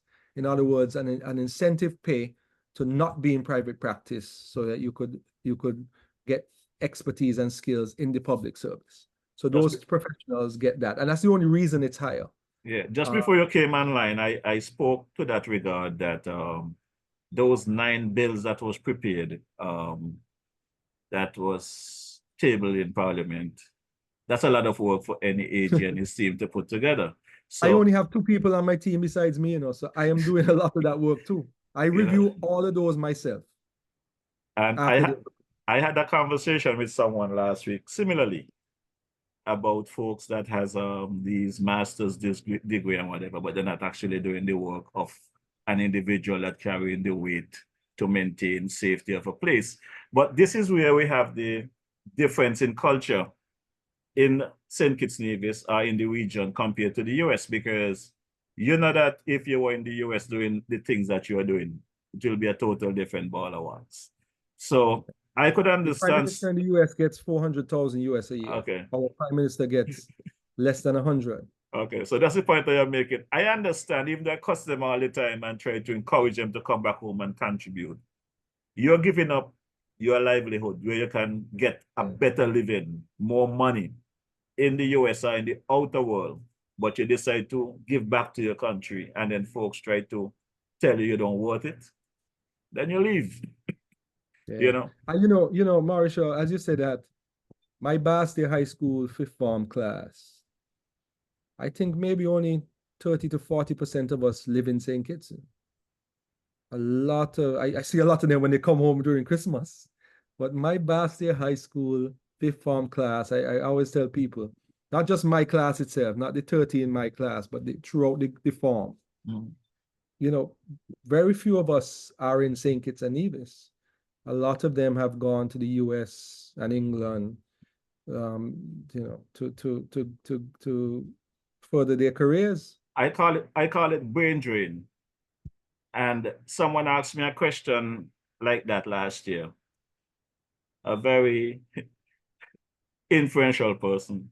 He said, boy, people running away from St. Kitts and you're coming back into St. Kitts. I said, but the St. Kitts I started right there in St. Paul's. That's where I want to be. So I'm happy to give back. AG, I was going to leave this for the end of the conversation, but someone, and I know this is a division because it's the statement that they make. I was going to leave the electoral reform for the end, but the statement was, you mentioned Carlisle Powell speaking about he's in favor of the increase. That's what someone told me. He also spoke about what do you call it? He also spoke about the electoral office, getting it clean up. And you didn't comment on that one. So no, because I didn't hear Powell. It's only somebody told me this evening that he spoke on the salaries review. But I can tell you that we're the supervisor of elections. You see, there's the electoral office is really a constitutional creature. There is the commission that is in charge of elections, and then there's a supervisor of election. So it's almost like the board is the commission, and then the supervisor is the CEO. What we do from the ministry, well, actually from the Attorney General's office perspective, is that we just support the administration. So really and truly decisions are made by the supervisor of election. So I know he is in the process of rationalizing. Fortunate for him, he as soon as he came in, he had the NIA elections. All things being normal, there should not be an election for another couple of years, which gives him a chance to kind of clean up the electoral office. And we are prepared to give him whatever support is necessary. We're toying with some ideas about increasing the independence of the office. So when those discussions come to a head, I will let the people know. But I can tell you that the supervisor of election is hard at work trying to ensure that before the next election, there is a better structure to manage the electoral process so that we could avoid interference, because, free and fair elections is in our constitution, so we have to make sure that we have such. Free and fair and free from fear. There's also a comment here that I don't mind ministers getting an increase in their salary, but the civil servants cannot get their increase as well. And I could say this to your brother AJ before you respond. I have been walking around at the JNF, and many individuals from last year has reached out to me and speaking about the small payment they get for the hard work they do there and why there has not been any assessment in their salaries. And I can say to you, I think there's a need to look into those salaries, not only for the healthcare system, but the police, the military. They do a big job trying to secure us. And I think there need to be something done about that. Yeah. Yeah, just to answer that question directly, since 2005, civil servant salaries were increased by 41%. 18 in the last 2 years, between 2022 and 2023, yeah, because it was brought into force in 2024. So there's been a 41% increase in the civil servant salaries. I understand that there can be a review generally, and there probably will be during our time to look at it. IMF constantly speaks about it because the largest workforce in the country is civil servants, the civil service, especially when you're counting STEP and GAEs, etc. So, people, the civil servants have gotten 41%. At that same time, ministers got nothing, parliamentarians got nothing, and now it's average 25%. Well, like I said, for me personally, I am somewhat, I don't know whether I should say disturbed or disappointed in some of the comments I'm hearing from certain individuals who, in my view, I believe knows better and understand what is happening. And the idea of some of them comments about is not the right timing, wait until the second time around. Who tell them Labour will be re-elected the next term? Then something I don't know. It's not the thing is, I want people to disuse. It's not my salary or Dr. Terence Drew salary. It's the salary of the post. Correct. For sure. This is the world. Anything could happen tomorrow, right? Anything could happen tomorrow. Anything could happen next week. It's not about us. It's about the role, and it 19 years is a time. That's why I don't understand. It is clear from what was said by Jonell, who was in Team Unity, on his Facebook. It's in black and white that they were going to do it. Yeah. Believe him, because he was in there. And it's clear from the increase in the 2022 budget that they were going to do it. Believe them by their actions, right? So for them to now say that, oh, it's ridiculous that you all are doing it and it's too early, they were going to do it in 2022, because the commission said, this is what we recommend. That's the other thing. The law, actually, the Salaries Review Commission Act was created in 2005 so that ministers don't determine their own salary. You take it out of the hands of the ministers. You get professionals who are supposed to consult, talk to the central bank, talk to the Chamber of Industry and Commerce, talk to the Trades and Labor Union, talk to the Christian Council, talk to the leader of the opposition, talk to the heads of political parties, talk to the financial secretary, talk to all of these people and make a recommendation. And then it's for Parliament to accept or not accept.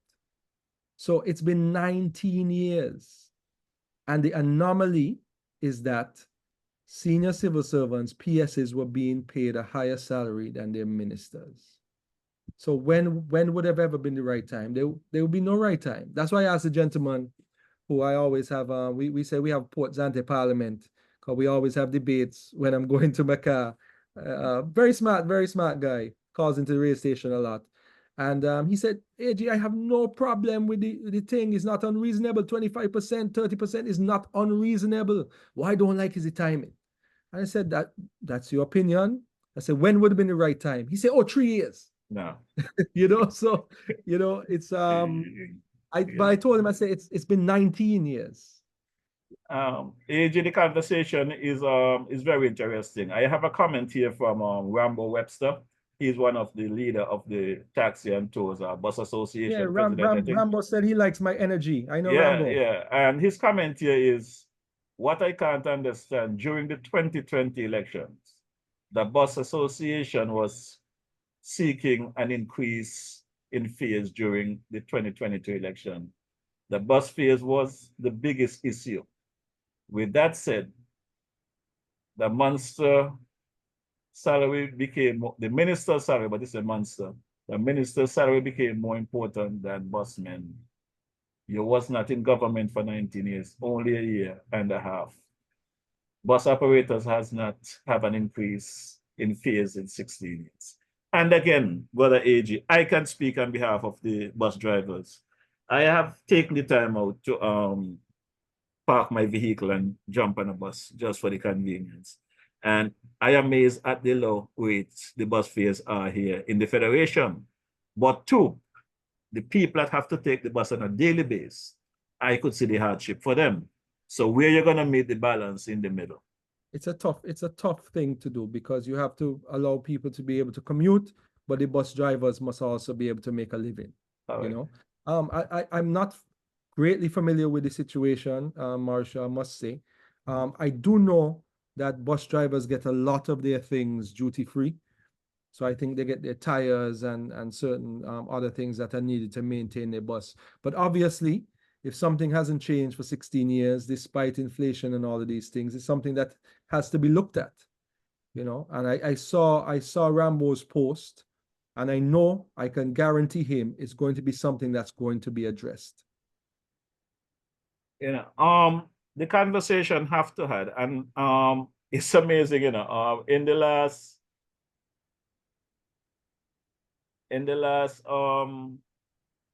year or so, during a lot of things that the government was doing, some people said to me, the government is moving too fast, they're doing too much. What's going to be left for them to do in the later days?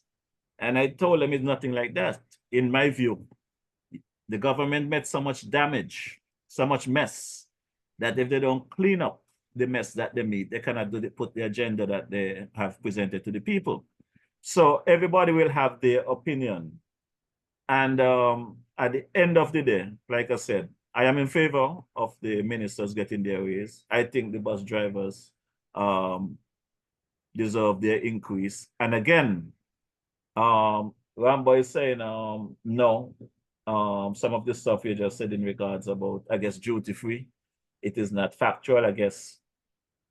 A lot of things that that's only hearsay, eh? That's what I heard. Okay, but a lot of things I will that, investigate. Yeah, it's a conversation need to be had with the AG, because from what I'm seeing out there in the general public, let's say there is 5% of things that affecting the people that the government has seen on the ground, because one of the things I see that the government is not doing that need to be done is going back out into the communities like they did during the campaign to really hear what is on the ground. Because the propaganda that has been spewed, some of the people are picking it up and gravitating to it because they're not hearing from you guys.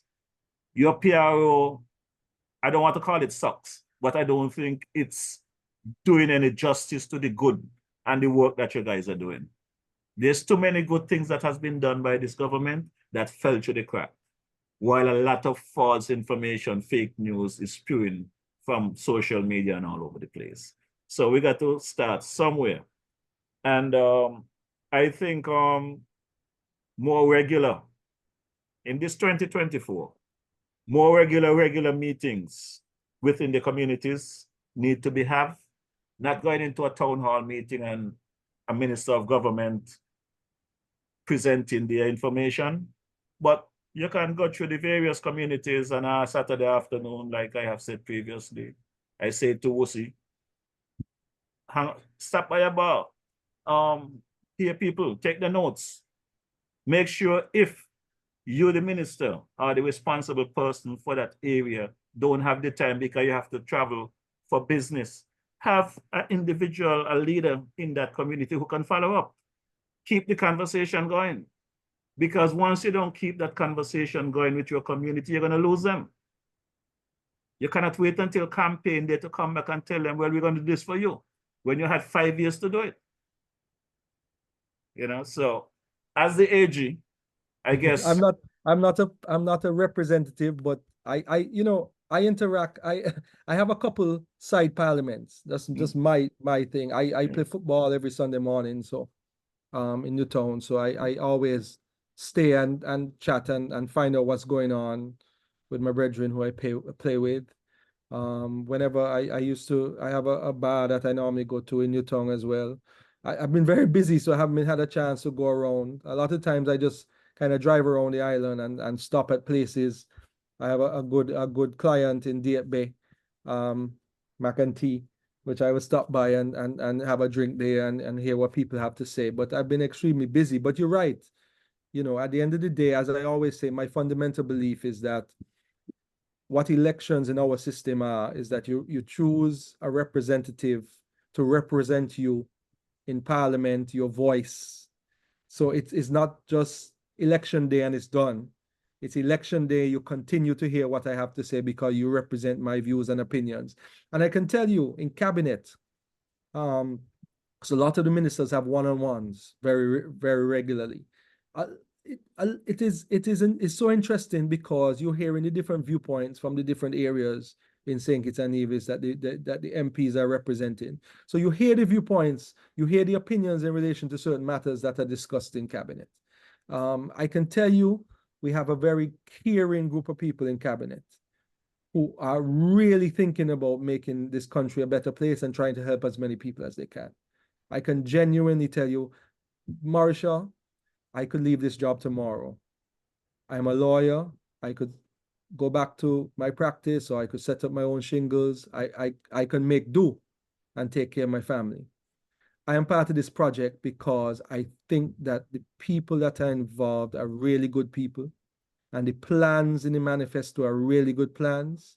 And once we stay on course, I think we're going to do very good for the people, and the people will be happy by the time election time comes around. Because you said, you know, there are a lot of things that we've done in 18 months. When we go to regional meetings, believe you me, our colleagues are paying attention. And they say it openly. They say, AG, we love what you're doing in St. Kitts. We love that you have a plan. There's an overall plan, you know, the sustainable island state thing is not just a talking point. There's 7 pillars. There's a plan. You know, we have a Commonwealth law ministers meeting coming up, and they asked about our programs and so forth in the various ministries. We were able to formulate our response based on the Ministry of Justice and the Attorney General's office contribution to making St. Kitts and Nevis a sustainable island state, because we have a plan. You know, when we present this legislation in Parliament, it's for a reason. You know, so we have an idea where we're going. I don't want to get lost on people. First time CBI dividends have been paid. First time a independence bonus has been paid, a Christmas bonus, increase in the minimum wage. GAE workers got their gratuity. They're going to receive their pension from 2024. The $1,000 for child with the financial education and savings program. 40% increase in funeral grant benefits and other increases to minimum age benefits at Social Security, increased duty-free allowance during Christmas. We passed the Consumer Affairs Act to protect people, subsidize electricity, subsidize gas, subsidize car gas, subsidize water. The land distribution is going again. Free tuition for CFBC, student loans reduced from 9% to 5%, remove import duties on back to school items, $250 vouchers for back to school, scholarships at Southern University for students who want to do their undergrad or do their PhD, recognizing our CFBC thing, scholarships in Taiwan, Morocco, Cuba.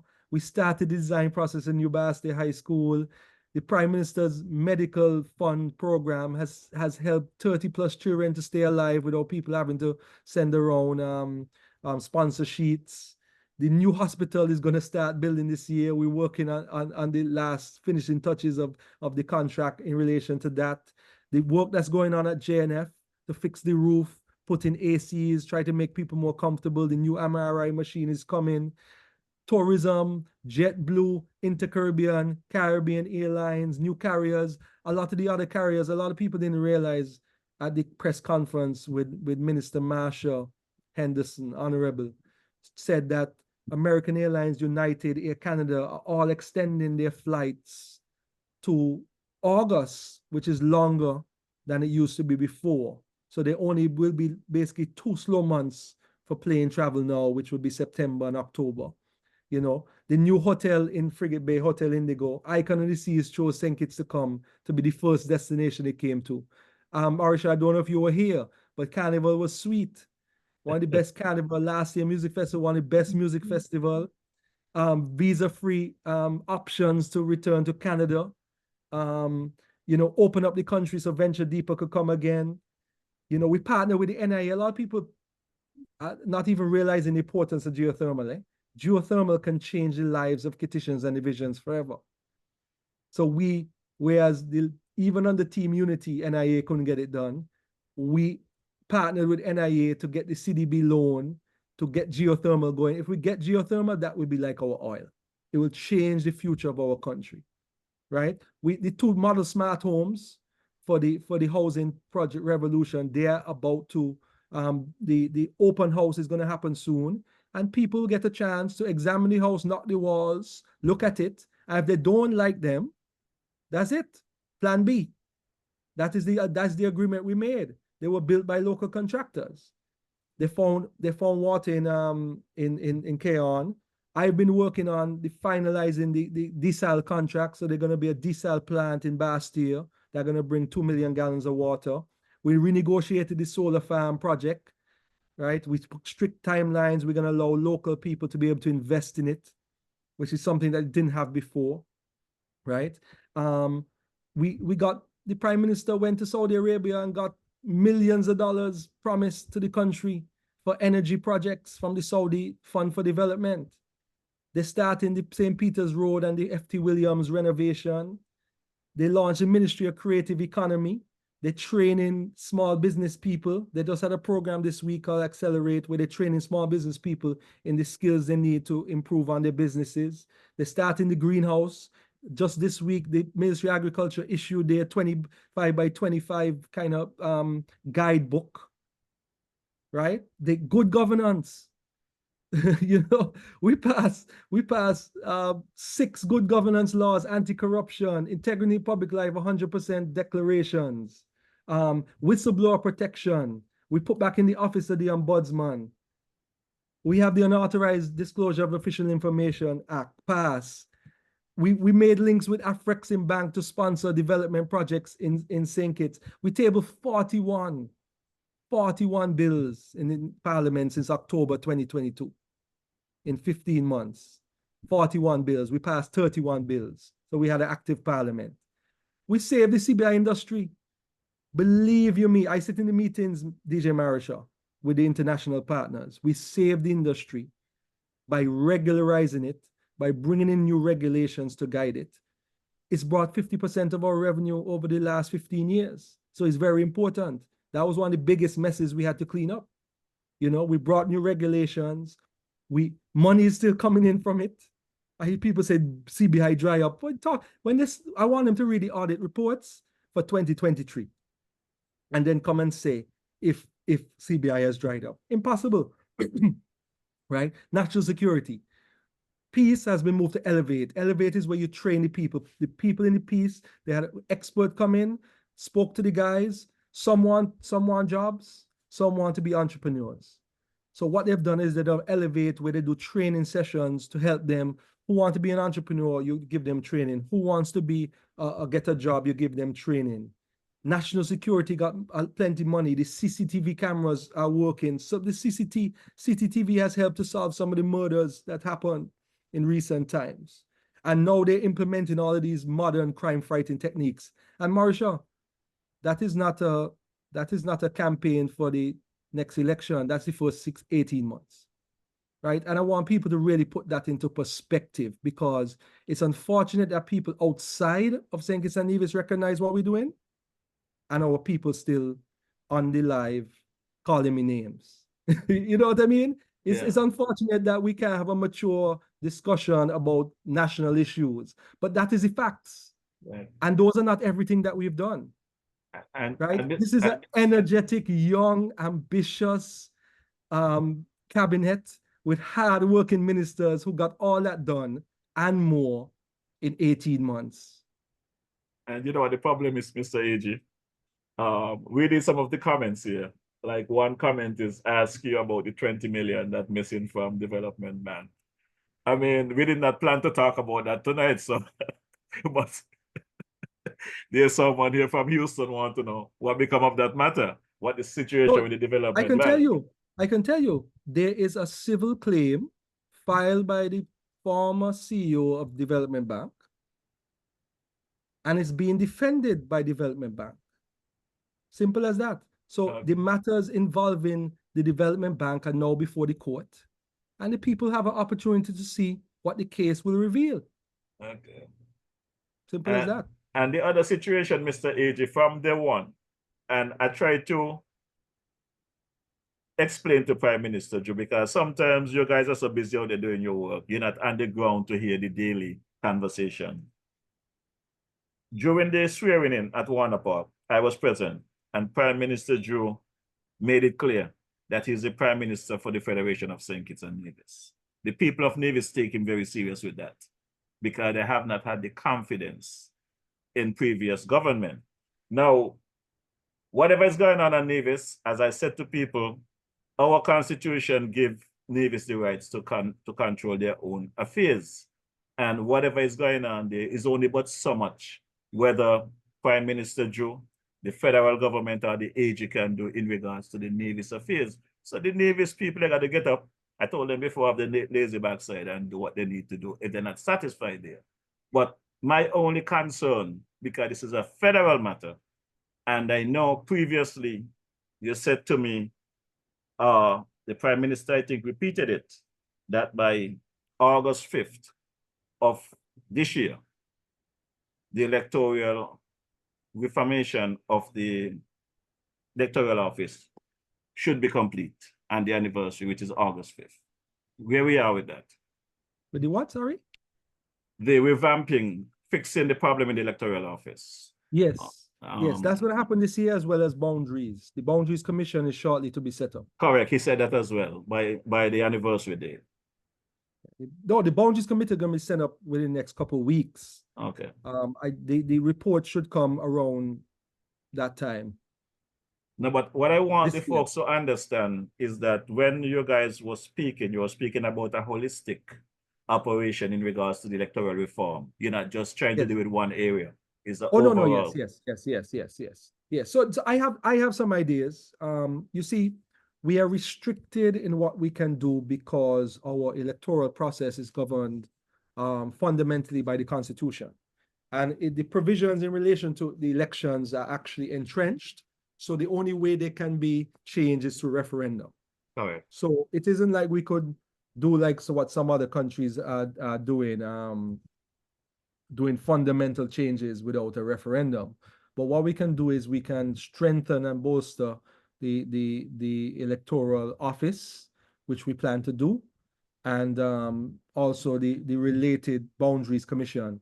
The boundaries have been the same for much longer than the salaries were the same. So, you know, and it's unconstitutional. The boundaries are unconstitutional, I can tell you right away. The boundaries right now, they have certain constituencies that are 4 times the size of others. You know, and the Constitution said there should be as close, you know, even distribution, but don't separate communities, and there's certain, you know, principles you must follow. And we just have to find the right, well, not we, but the Boundaries Commission has to find the right mix. We already have the playbook, because there were so many cases. St. Kitts probably has the most cases involving Boundaries Commissions ever. Every time there's a Boundaries Commission report, there's a legal challenge. But the new Boundaries Commission knows what they have to do.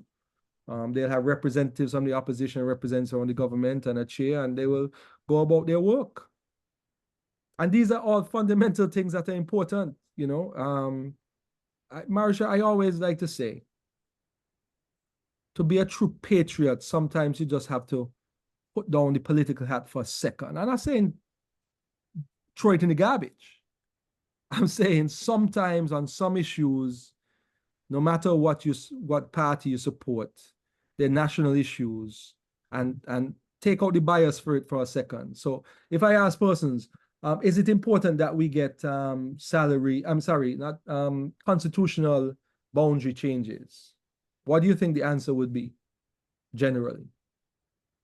Some will say, no, not during your time. but really and truly we need it. So when, you know, when is the right time? The right time is the time that the Constitution prescribes for it to be done, which is every time, every change. You know something, Mr. AG, sometimes I reflect and listen to the conversation on all levels, because I had the opportunity to not only travel various parts of the globe, but interact between the Kitishan and the division back and forth. And the laws are the laws, and I keep telling them the Constitution is what it is. But is there such a thing as something that can be done for public good, though it does not fall within the realm of the Constitution? Should what fall within public goods? Sorry? Make adjustments in the interest of a public good, something that is affecting what we are having, the divide we are having right now amongst the people. If you go on this chat right now, you go on the thread and listen to the conversation, you will find a lot of the comments, the negative comments will be coming from the Nevis end. We are hearing so much good things about St. Kitts. What about Nevis? So I'm saying, is there anything that can be done to whether stimulate, educate, fix the issues that affected the two islands? Because remember some years ago, the talk was secession. I think that did. I hope it is. I hope it is. We're too interconnected. Correct. I think that is dead. My people are from Nevis, you know. My last name is from Nevis. My mother's family is from Nevis, you know, and I know a lot of people who are like me, you know, who have ancestry in Nevis. We are one people. I would hate to see secession. I would hate to see secession. But Mauricio, is it that your crowd is a pro-green crowd and an anti-blue crowd, or? I don't even know what my crowd is, but I believe that is a universal crowd, because you got the unity folks come at me when I am trying to deal with this thing. Sometimes the green crowd come at me when they don't like what I'm saying. Sometimes the blue crowd hit me. But that is democracy. Everybody is entitled to their opinion. I just hope that people do it with respect. Because I can have a debate. I had a debate with when I went on the radio with Azad. Azad is chair Pam. But I could have a reasonable, rational debate without going into cussing and calling people names with him. Because I'm ready to have that debate. Can I ask you a question, Marsha? Sure. Rate, honestly, I know you're a harsh critic. Based on the things that I've told you that have been done in 18 months, what is your rating of the government? And be honest, for the first 18 months. I have said time and time again on this podcast, publicly and privately, I have nothing but praise for Dr. Joe and the new Labour administration. I'm not saying that I agree with everything 100% that has been done, because, for example, all of the things I heard reported after the first couple of months that you guys got into office, I think some of these former ministers of government should have been charged by now. Overall, I think you guys have, if you're rating from 1 to 10, I'll give you an 8 or a 9.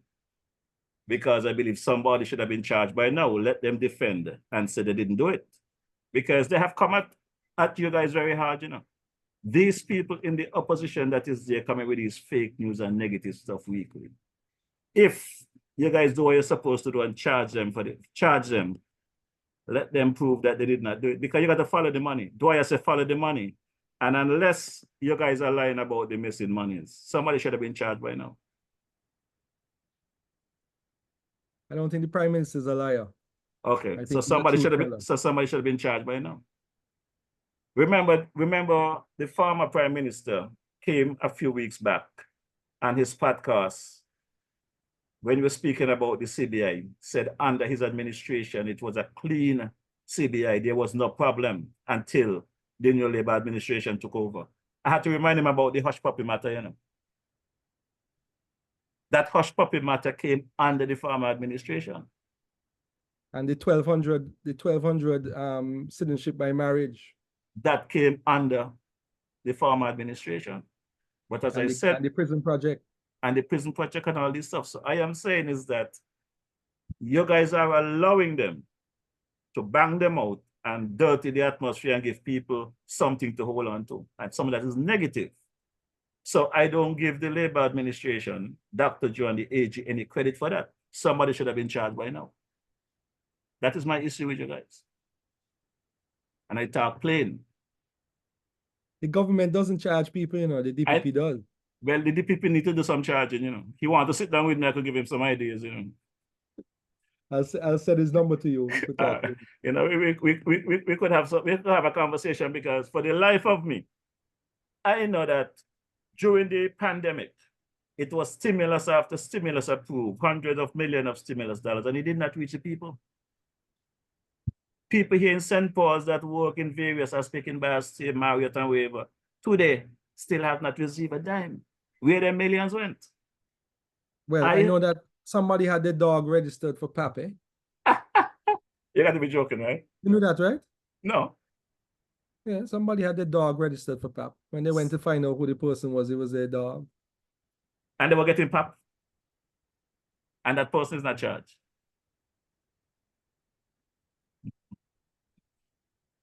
Mr. AG, the honest truth is that you guys are doing a good job. I am very proud of what is taking place. I see the good, and I would campaign on that week after week after week. But for the life of me, and the word on the street, I think people agree with me, is that whether it's the civil service mantra, rules, or whatever, there are many things that went wrong under the former administration that folks are still there trying to undermine and sabotage the present administration. And I do not know how you guys are going to do it, but for me personally, if somebody is not charged by now on next election campaign date, I'm gonna have a problem with it. All of those money. Did you hear about the 800,000+ the former prime minister said he paid down for the vaccine? Did you guys trail letters yet where it went? I'm not familiar with that matter.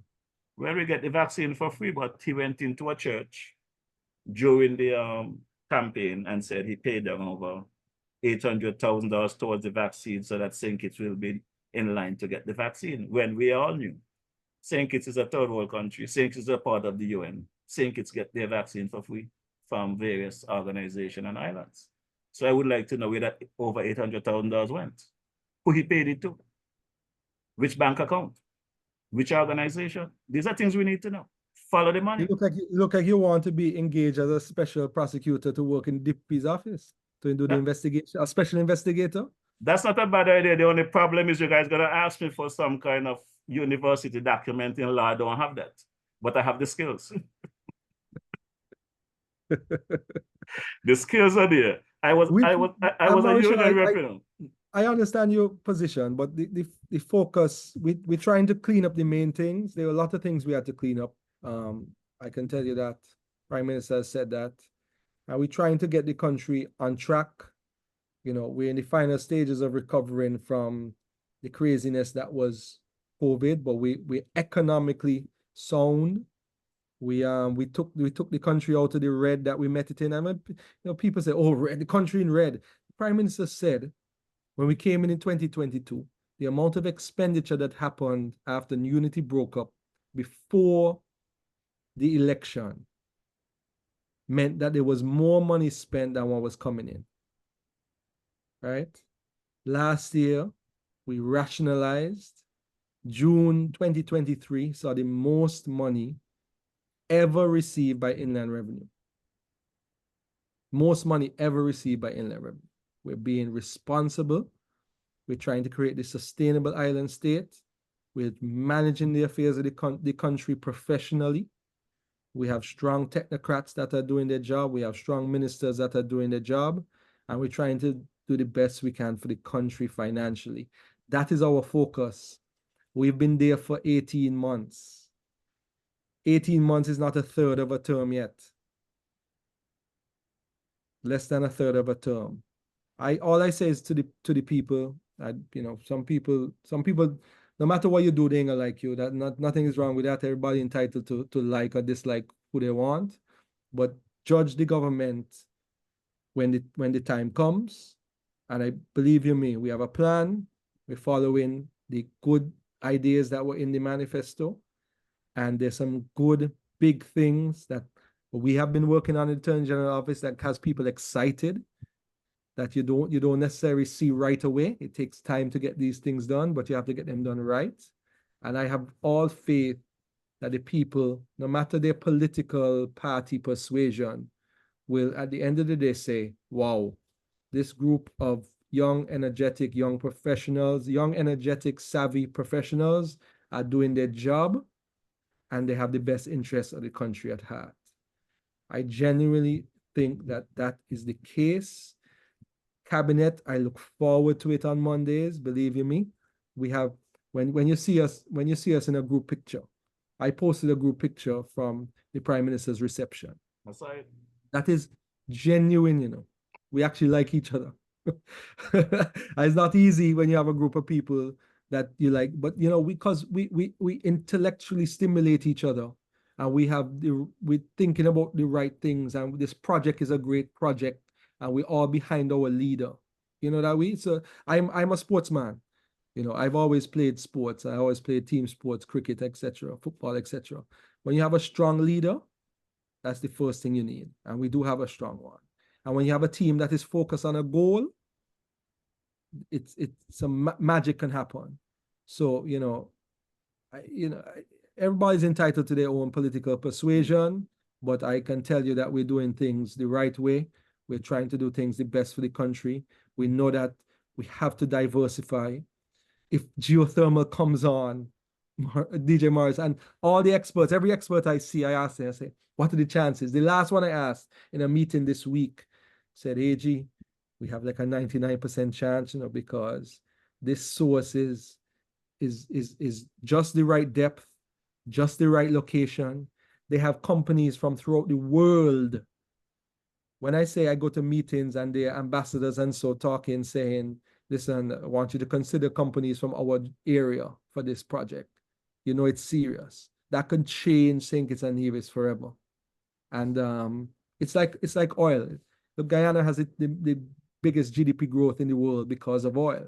Geothermal could be like our oil, you know, and it's not talked about much because it's not there. You don't want to pitch it too high and then it doesn't happen. But you know, it's still good to get excited. We passed a resolution in Parliament. They're talking about the salaries one, but they're not talking about the geothermal one. How important that was for the international community to know that St. Kitts and Nevis, despite political differences, are working together for a common potential good for the country. You know, why didn't that get a lot of press? Because people like to play on the negatives a lot. You know, correct, and that's what's happening in the US. Yep. You know, I try to stay positive because I am excited every day when I go to work. I'm working on some exciting things. I must say, some days are bad because some of the things I see, you know, are things that you kind of shake your head and you wonder, wow, you know, what am I getting myself into? Because, you know, some of the things that have happened in the past. But, you know, it is what it is. I think everybody has their heart in the right place. Everybody wants to do good, and we're trying our best. You know, we're trying our best. I don't know that list. I mean, it's when you look at it together, you know, you say 18 months. You know what I mean? You know how long people promise good governance, and we, you know, all it takes is political will, you know, to get it done. A lot was delivered, and I will be the first to defend that everywhere. But and the smaller things that you guys might not be focused on is where people like myself will be focused on. I do not recall exactly when, but I can recall during a change of administration, there was some big inquiry across the country. Millions of dollars had to do with hydrophile and whatever. I don't wish that on the country again. But what I am saying is I have a cousin who lives in the Virgin Islands. I assisted him in getting his citizenship for the Federation. And it's just a letter missing in his last name in comparison to his father, because his grandfather's name is spelled in the French from St. Bart's, while they have the English spelling, Bunny. And I had to go through all kind of hell to go to courtroom and get all kind of stuff just to make sure it's him, to get his certificate signed. So I am trying to understand this fake marriage thing. How could a marriage be fake? How could this hush puppy thing get you, Mr. AG? That does not sit well with me. It doesn't sit well with the general public. And so far, I don't think we have gotten a straight answer on that. Somebody in that office, some individuals in that office had to facilitate the situation. So we need to know what's going on with that. What's the situation there? We know that hush puppy is sentenced in the US, but somebody here in the local office in St. Kitts and Nevis had to facilitate that situation. What's going on? When we gonna get an answer? We soon. We sent off the MLAT, what you call mutual legal assistance request, because remember it was an investigation done by US authorities. It wasn't done here. So what we did is we sent off the request to get the evidence to see if anybody here is to be investigated. So we got part of the evidence, we're waiting on the rest. And then it goes to the police, and where it leads, it leads. Where it leads, it leads. But this fake marriage thing, you know, I've spoken about it in Parliament. The Prime Minister has spoken about it. It's a stain on our history, because it was literally buy a visa, show up, pay somebody $8,000 to $11,000 to marry them. Day after the marriage, you go get your citizenship. Day after the citizenship, you go get your passport. You know, and the day after that, you go and register to vote. It was a very unfortunate scheme. It involved thousands of people, and it really is a stain on our history. It's very unfortunate. And what we're doing is, we have drafted new marriage regulations, citizenship by marriage regulations, which set up a structure so that they're marriage verification officers in the ministry. So if you apply for your spouse, you have to go through a process where the marriage verification officers verifies a legitimate marriage, because the law says that the minister may make inquiries to determine if it's not a marriage for convenience. So, you know, in the US, Mauritia, where you've lived for many years, a lot of people marry just to get the papers, and but there still is a process you have to go through even after you get married, right? Yeah. So what we're implementing is a process. Before it was just time, you know, but now there's going to be a process, and we should launch those regulations soon. We got input from the ministry and other persons, so that is going to prevent. Well, we've already stopped the paid for marriages, but that is going to be a systematic protection against that happening ever again. Mr. AJ, I am not naive to that process. There are folks that in the US are waiver marriage for convenience to get the stay for a better life.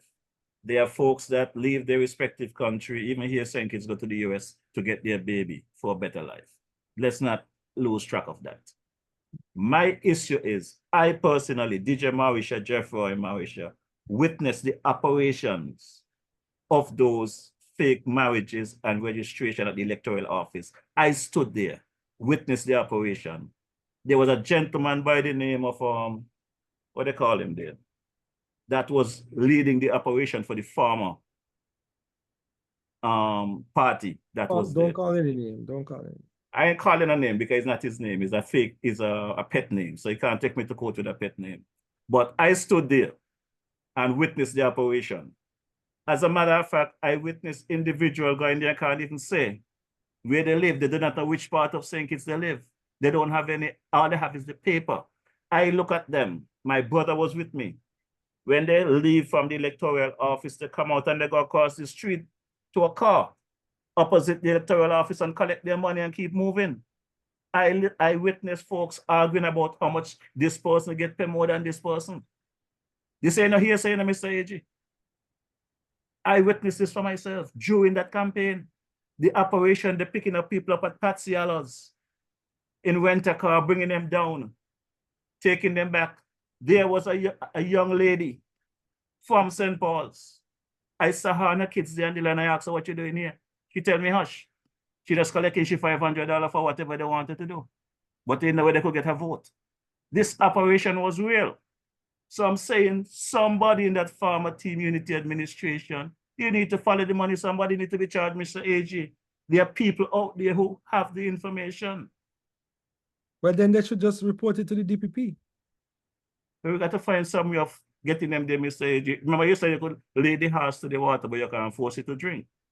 Right? So you got to find some way of I getting don't have them the there. responsibility of charging anyone. No, The not DPP doesn't, and the DPP doesn't have to consult with me, you know. The DPP has the constitutional authority to launch an investigation, start to launch a charge, to contact the police and do what they have to do. there's two people. That is for the people to be vigilant. There's two people I need to visit, even if it's just to say hi and meet them in person. So send me the address where I can find the DPP. I already find the ombudsman. He's supposed to be joining me sometime in March to have a That's chat. a very important office, you know. A lot of people underestimate that is when people feel aggrieved by actions of the state. You know, you write a letter, don't get a response, or those kind of things, you know. Any kind of action that affects your rights. You could go to the ombudsman, and the ombudsman can go and to the ministry and inquire on your behalf and try to resolve this. But Marsha, before I go, because I have to go, I wanted to let people know about the Access to Justice Authority. We're going to set that up very, very soon in the next couple of weeks. We already have the staff in. This is where persons will be able, particularly mediation and restorative justice division. That is where people who have a conflict, say, for example, you and your neighbor have an issue over a tree that's hanging over in their yard or something like that, and y'all on the verge of fighting. You could set up a mediation for free at the mediation division to try and talk through your issues with somebody who's trained in mediating, right? If somebody broke into your house and they're gone to prison for a year and they're coming out and they're coming back into your community, you could contact the person in that division to set up a discussion between you and the person to see if you can resolve your issue and move on with life. Restorative justice to make sure people don't come back into the community and they're chastised and so forth. They're welcome back and they apologize and they could move on with their life. So I want people to know about that. We're going to market it more because what we're trying to do is to get our society to change from this resolving their conflicts with violence and cussing to resolving them by way of trained people. Right. And I think that's going to be a very important part of our democracy because we've seen a lot of crime and violence. I came today went today to a youth symposium with the student council leaders from primary school. Most of them were grade 5 and grade 6 students. And we were talking about crime and violence and talking about how we can work things out and how that generation has to repair the wrong done by our generation. With all of this Caribbean violence and crime. And it's amazing how those 5th graders and 6th graders, 10, 11-year-old children understood that it's their responsibility to make sure that our disputes are resolved by conversation rather than by fists. And I have a real good hope for the future that can actually change the culture of this gang and violence culture that we have right now in the Caribbean, because Caribbean-wide, it's not just a St. Kitts and Nevis problem. So I'm hoping that the mediation division will help to kind of bring that into the culture of people to try and get their disputes resolved without before going to court, because court is always an avenue, but having a discussion with the mediator before. And also something new we're introducing is the public defenders division, which is where anybody charged with an offense can get free representation from persons hired by the state. So they don't have to, just because you don't have the financial backing doesn't mean you can't get good representation in court. So I just wanted to do a plug for that because I think that's very important, because one of the sustainable development goals is to make strong institutions and give people access to justice. And we believe that those new divisions, which we got budgetary support for this year, will bring some benefit for the everyday person in our society, So I just wanted to leave with a plug for that. Thanks for having me. I didn't realize you had so many comments. I just saw here about 200 and something comments. I'll read them. Man, the place blow up, man. God, you get all your information, man. That is how Yeah, it is. I'll go and get information from the Mauritius Parliament, I'll call it. And as I promised you, I'm sorry it took so long to be back on. I really have been very busy. But I've given you a promise that every once in a while I will come on. It's always important to hear directly from ministers. So I undertake to do that. And I wish you a good evening, and your viewers, even the ones that are cursing me, I wish them a good evening, because that's their right to curse me. I'll tell you this. That's the job. I'll tell you this much, I don't look at it as cursing. Like I said, I'm here now going on 4 years. And the frustration is not even about the current administration or the AG. There's a lot of issues with those folks on the other side, the sister island. They're looking for some relief. And as a result of that, they're speaking out. So once you read those comments, you will realize it's not directed at you, but you're at the AG of the Federation. And as a result of it, I get cussed, every chance they get, they cuss me because they say you put them there, you campaign for them, and whatever. But at the end of the day, I am of the view that things will turn around, because you guys are doing a very good job, Mr. AG. As I said, sometimes I joke around and whatever about situation, but on a serious note, the New Labour administration have done a lot compared to what you guys meet. And I've said to people time and time again, you guys campaign on a manifesto, and I'm pretty sure when you got there, what you met, there was a lot of repair to get done, if not still repairs, before you could start doing your own thing. So I don't take when people come at me or cursing me, whatever, in any negative way, because when you have this kind of platform, you can't expect everything to be positive. And you being in government, you have folks that are frustrated, because one of the things that they're saying, Mr. AG, is that, listen, under the former administration, we had hell with people in certain offices, certain areas. We elect a government and we're going through the same thing still from these same people. Why are they still there? So these are the situation. It's not so much that the people want to cuss the Prime Minister or cuss the AG, but they're venting because the pain is still there. Government have changed, but the pain is still there. So it's nothing personal. Everybody goes through their own thing. Everybody goes through their own situation, and you never know. You never know until you walk a day in somebody's shoe what they're going through. That is why I have no issue with persons even expressing themselves strongly. That's the true essence of democracy. I used to host radio shows. I was a director at one of the top radio stations, so I understand the importance of the fourth estate and people being able to air their views freely. I just ask people to have respect. I have no problem with any opinion. You remember, I'm a lawyer, When we go in court, we at each other's throat for our client. And then, but when we're done, we shake hands. And even if we need to go and have a drink, we have a drink together, because, even if we disagree. Not if. You guys do go and have a drink.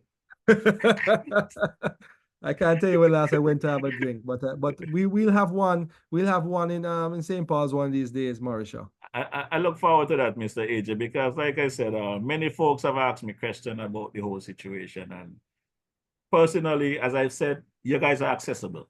And that is the first order of the day when it comes to a government or leaders of a country. If you are not accessible to answer the question, we're going to leave with our opinion. And our opinion might not be what you're thinking or what your plans are.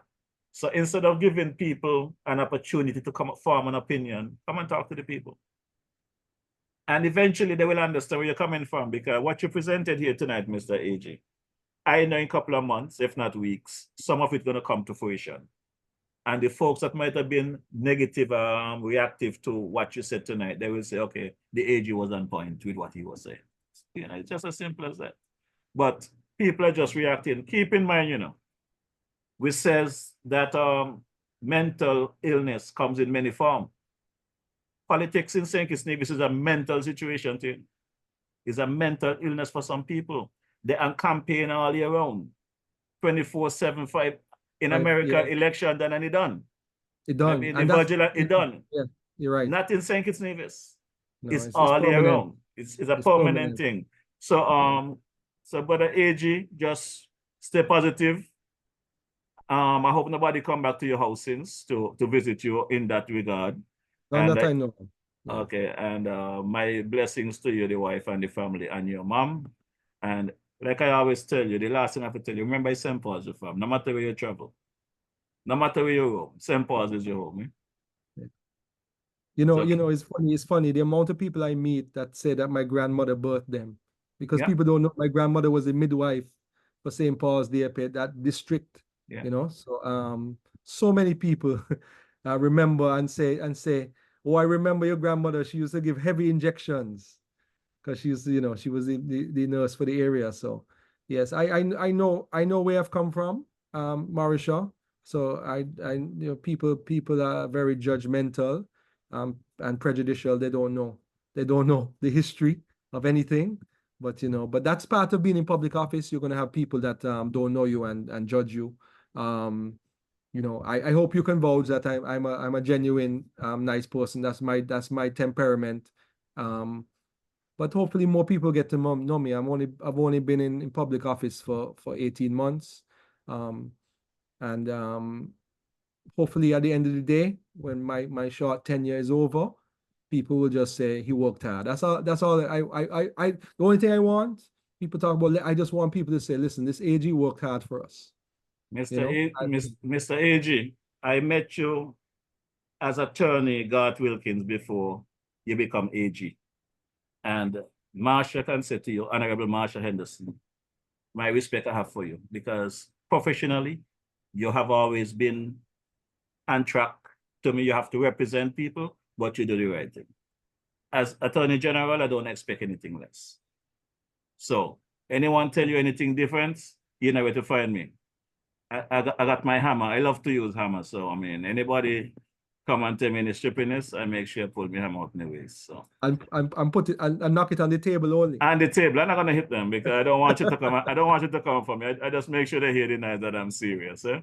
Okay. But have a good evening. Yeah, you too. I'm gonna drop this track here by the late the man Peter Morgan. He said, "Let's make up." Rest in peace. Yeah, man. I'm gonna drop this one on your way out. And again, brother AG, I know you have a lot of stuff that we did not get to cover.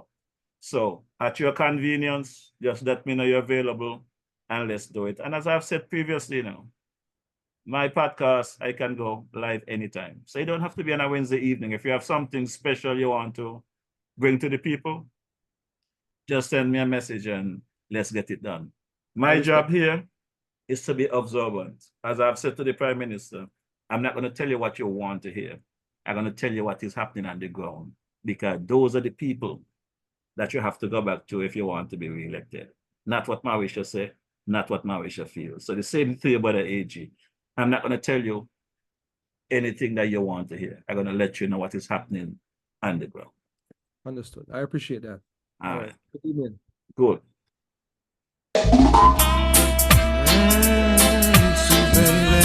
Sweet baby, I'll never do you wrong again. Listen, can you tell me where did we go wrong? What in this world could have caused love to fall apart? simple conversations, baby, so hard to work out. I try to explain, you just won't right out. But I called, but couldn't get an answer. I wanted to apologize for the pain I caused you after, oh baby. I had you on my mind, trying to find a remedy for love to heal the situation we're trying to overcome. So let's make up, go back to where our love began. Start all over, stop fighting, let's start all over again. Let's make up, go back to where our love began. Start all over, stop fighting, let's start all over again. 'Cause it's you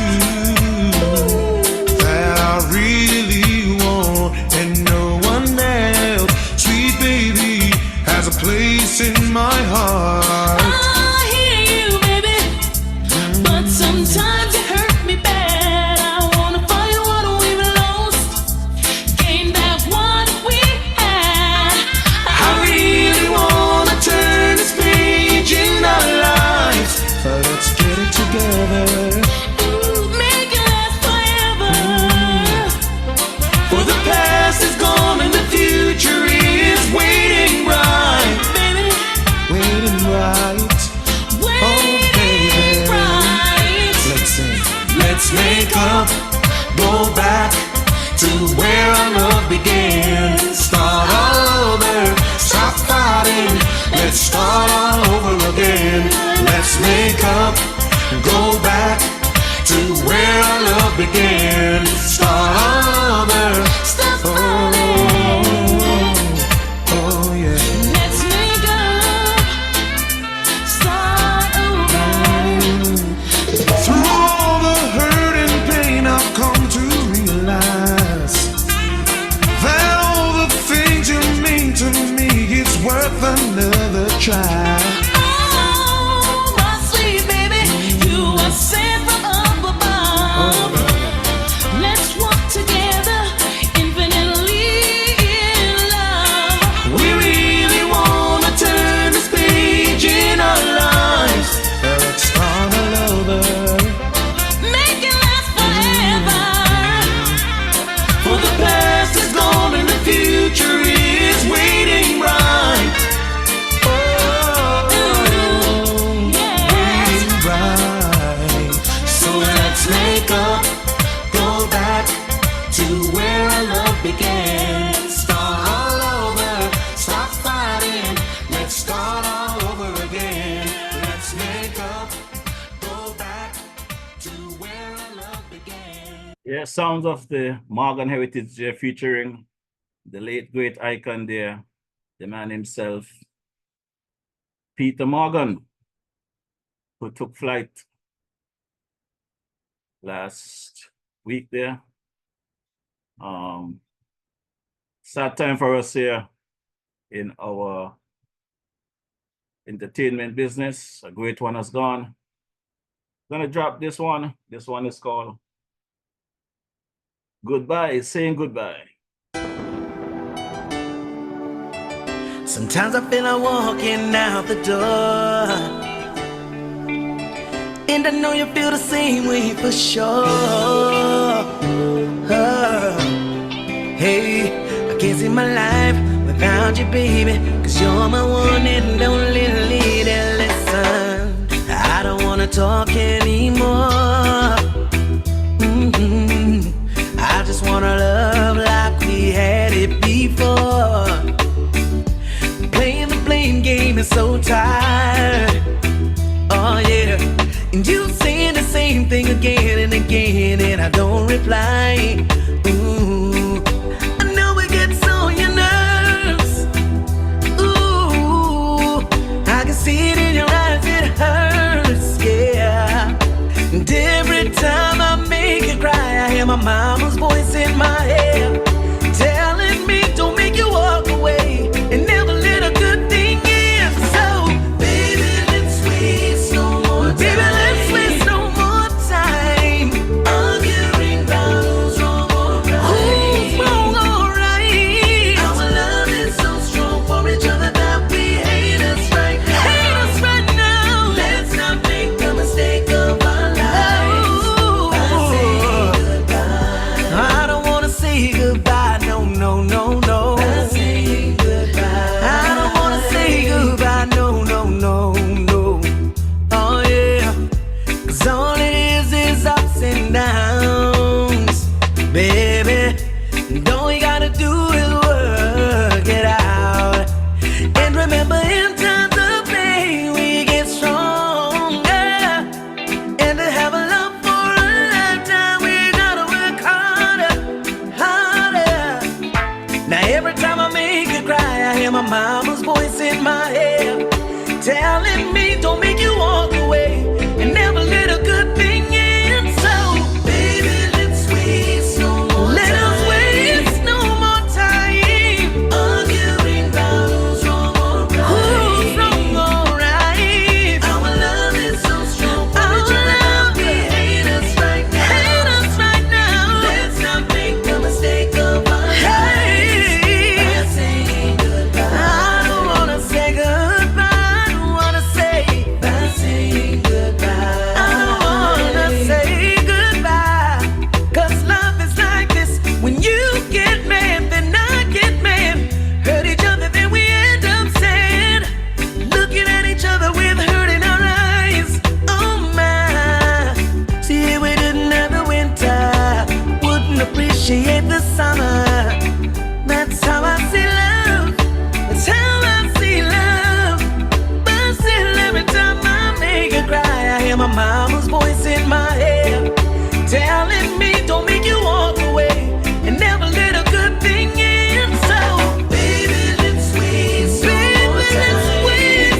Music by the great late icon there, the man himself, Peter Morgan, as we pay tribute to the man, nothing to smile about. No people come to Jamaica and not know how we live things. Say everything nice, true, we full of vibes and thing. Them same one feel it to them heart when them get few understand the real thing. Yeah, me day at town one day, up with a white man we come all the way from Norway, and him turn to me and say, how comes Jamaica full of so much screw face? Same time I lift me head to the sky, and a teardrop fall from me high. Me say, man, you'd come and go out for a drive. Let me show you why me cry. Look on the gully side. Do you see anything to smile about? Look at that hungry child, yeah. Do you see anything to smile about? Look at the schools where the youth them go forget them education. Do you see anything to smile about? Look at the conditions of our police stations. Do you see anything to smile about? No. Same time the brother say, how can the nation be living this way? And the next thing him say, how can the government play so many games? Same time my heart fall to the ground, cause there's much more where that comes from. Certain place they are worse than slum. Youth man come and take a look on Riverton. Do you see anything to smile about? Look on Pienland, yeah. Do you see anything to smile about? Flankers Mobe and Cyprus Heights in Spain. Do you see anything to smile about? What flats can tire mud town, they're all the same. Do you see anything to smile about? No, no. No, no, no, no, no, no, no, no, no, no, no. Oh no, no. Oh no, no. No, when me say, no people come to Jamaica and not know how we live things. Say everything nice, true, we full of vibes and thing. Them same one feel it to them heart when them get for you overstand the real thing. When them look on the gully side, them no see nothing they fi smile about. When them look on a hungry child, yeah. Them no see nothing they fi smile about. When them look on the schools where the youth them got to get them education, them no see nothing they fi smile about. When them sight up the condition of the police station, them no see nothing they fi smile about. My story say, me day at town one day, I par with a white man we come all the way from Norway, and him turn to me and say, how comes Jamaica full of so much screw face? Same time he lift me head to the sky, and a teardrop fall from me high. Me say, my youth come with God for a drive. Let me show you why me cry. Take a look on Riverton. Do you see anything to smile about? Look on Pienland, yeah. Do you see anything to smile about? Canterbury, Mobe, Marchben Road over Spain. Do you see anything to smile about? No flicker place, they are in a jam down today. When nothing no dead to smile about. No, no. No, no, no, no, no, no, no, no, no, no, no. Yeah, yeah, yeah, yeah.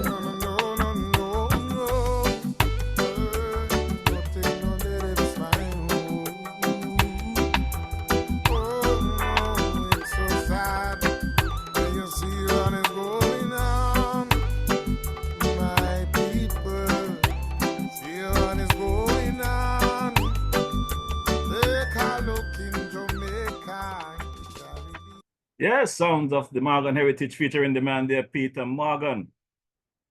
Condolences to the Morgan family as DJ Mauricio play his thing here, trying to uplift the folks that miss this great icon. I have so many good people online there that is listening, and I'm pretty sure every one of them out there, whether politically or otherwise, they still love the DJ Mauricio. So let's drop this one for everyone online.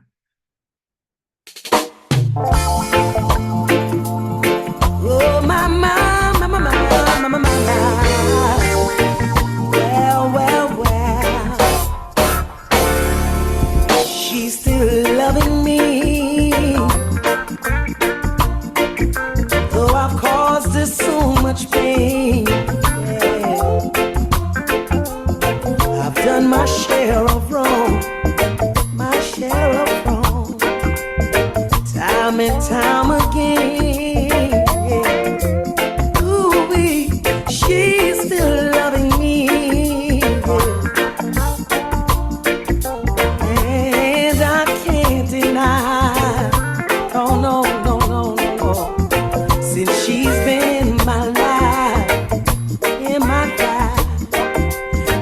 everything's been going fine. And I proudly to the world, yeah. She's mine, one and only. I ain't going nowhere. I ain't gonna leave my lady. Oh no, no. She's mine, one and only.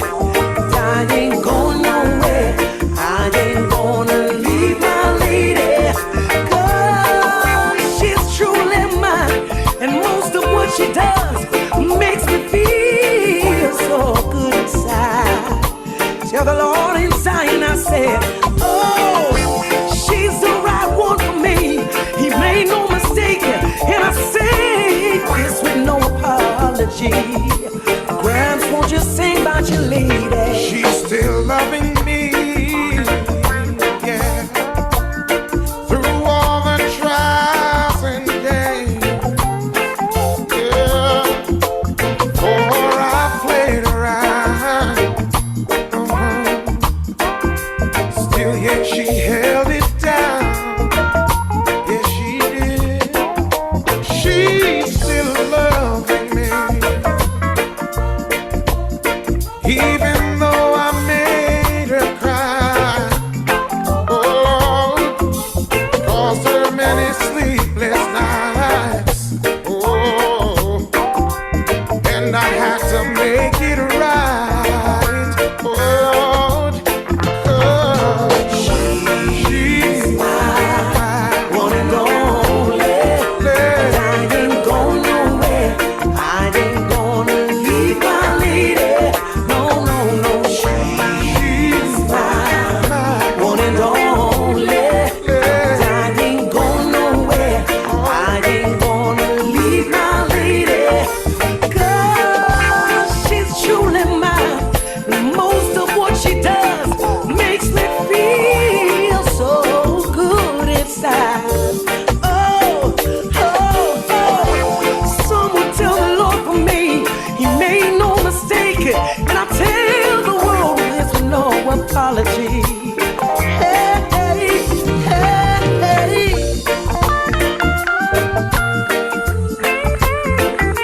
Play on, play on, play on, play on. play on, play on.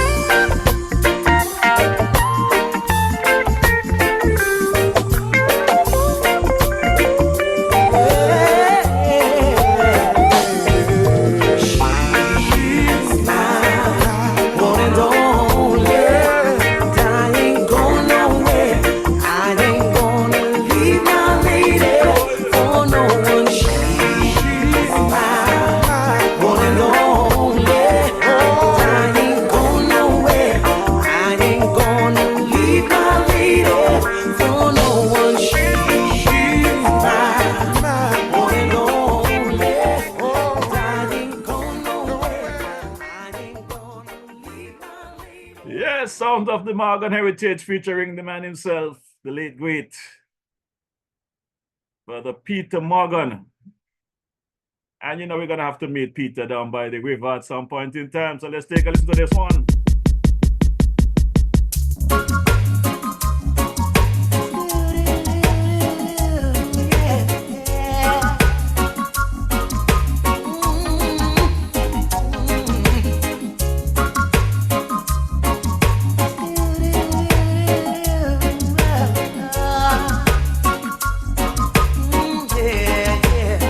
I'll be down by the river, waiting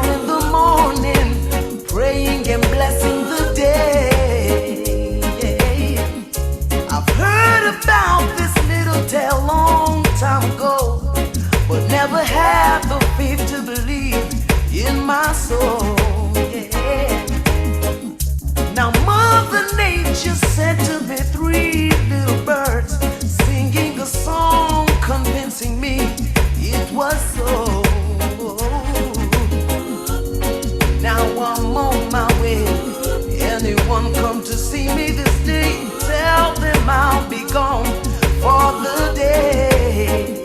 I'll be down by the river, waiting for the good Lord to pass my way. Oh yeah, I'll be down by the river, singing songs of joy on this lovely day. Oh yeah.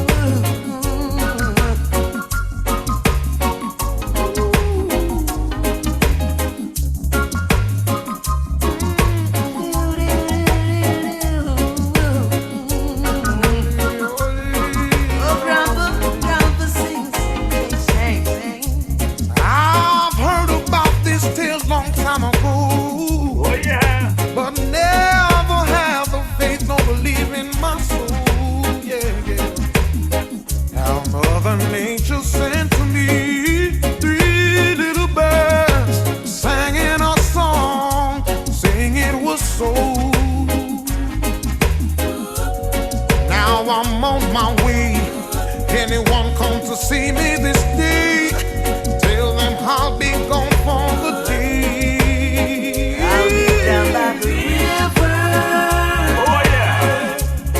waiting for the good Lord to pass my way.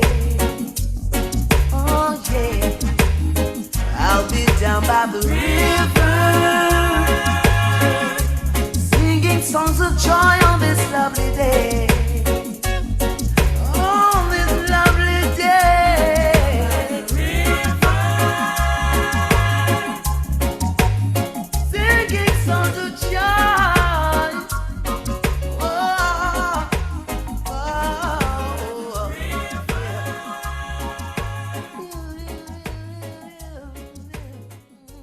Yeah, sounds of the Morgan heritage there, featuring the man Peter Morgan, the lead singer, the late icon. Got to big him up, you know, as we all have to take that part sometimes. But, you know, Ivor catch me good tonight on the easy schedule, you know, thanks to the AG. Ivor catch me some overtime, but I don't think I'll be going past 9 o'clock this evening. So let me change gear a bit and drop a track here by my boy, Brother Aloes. There's a lot that is happening in our federation. There's a lot that is happening in the region. There's a lot happening in the world. So let's drop this track here for all your Calypso lovers out there. Bigging up my girls there in the Tobago area. Sister Melissa Beard. How about Gloria Beard? How are you doing? The man Victor Beard. My girl there, Sister Deborah Wallace. How are you doing? The man Roger Wallace. But Daniel over there in Trinidad. How about Chanel and the kids there? I want to big up one more time, Sister Anesta. How you doing? How is Sister Tracy Jeffers, Tracy Powell, and cool. Brother Thaddeus Deposwell, the man there. Brother Desmond Claxton, the King Chubby. We're gonna drop this one here by the man Brother Aloes, and I'm gonna try to get it out of here. I want to big up my partner, the man DJ Rabuka, Brother Lincoln Hobson, everything good. The man Curtis Cook, the man Monarch there. Also want to big up my boy there, the man EK. Hope all is well with you. The man Randy Rascal, Brother Monarch. Let's take a listen to this one. Yeah. Sugar, I don't.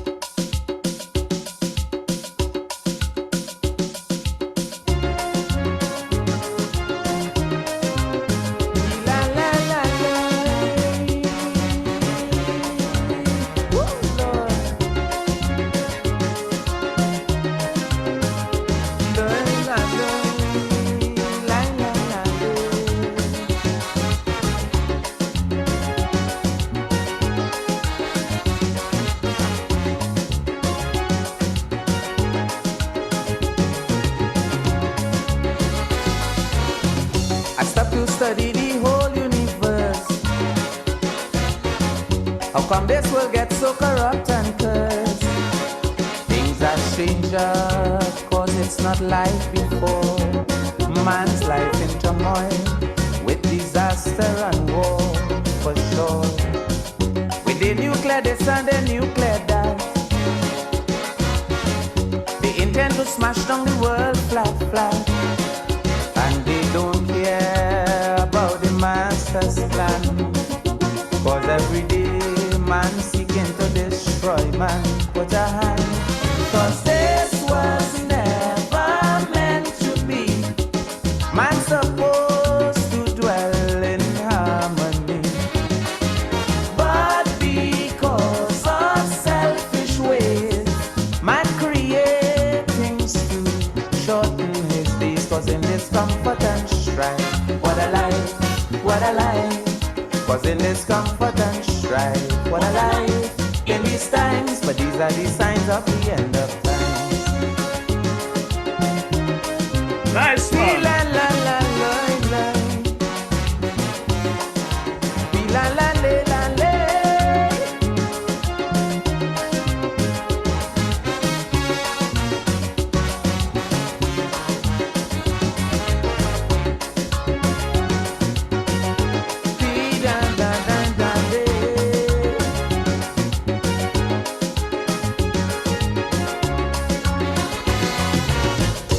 Mankind had behold the first sunrise. This world to him was like a paradise. But up to now, to his ways he never take heed. Now he's at war with himself because of his greed. I read, when they dropped the bomb in Hiroshima, in history it is the world's disaster. It's in record how millions of people dead. Yet every day man improving a new warhead. They dread, cause this was never meant to be. Man supposed to dwell in harmony, but because of selfish ways, man create things to shorten his days. Cause in discomfort and strife, what a life, what a life. Cause in discomfort and strife, what a life in these times. But these are the signs of the end of times. Yeah, man. Thank you, Snivis. We can do better.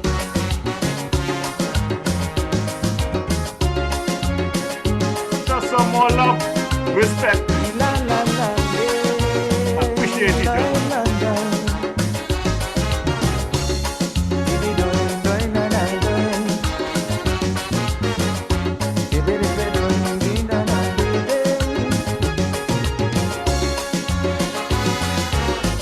Mankind of himself create dread disease, talking about gonorrhea, AIDS and herpes. Now he's searching desperately to find the cure, and up to now man still hasn't passed first floor. Well, what more? The Bible said that when God made woman, he specified she was man's companion. Some men turn away from her beauty and perfection, showing us plain that they prefer live with a man in this land. But this was never meant to be. Man supposed to dwell in harmony, but because of selfish ways, man create things to shorten his days. Cause in discomfort and strife, what a life, what a life. Cause in discomfort and strife, what a life in these times. But these are the signs of the end of times.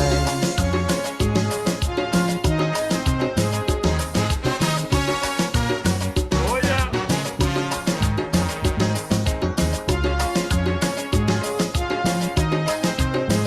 La, la, la, lo, lo.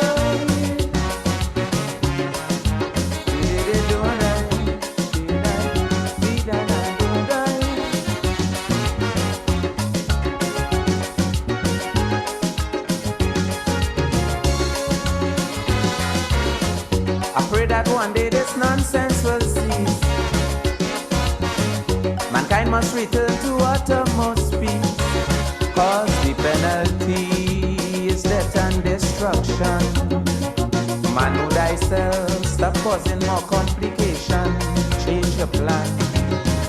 It's time the world leaders come together. Stop trying to destroy one another. Doesn't matter if you're from England or Haiti, America, Iraq, Beijing or Germany, sign the treaty. Cause this was never meant to be.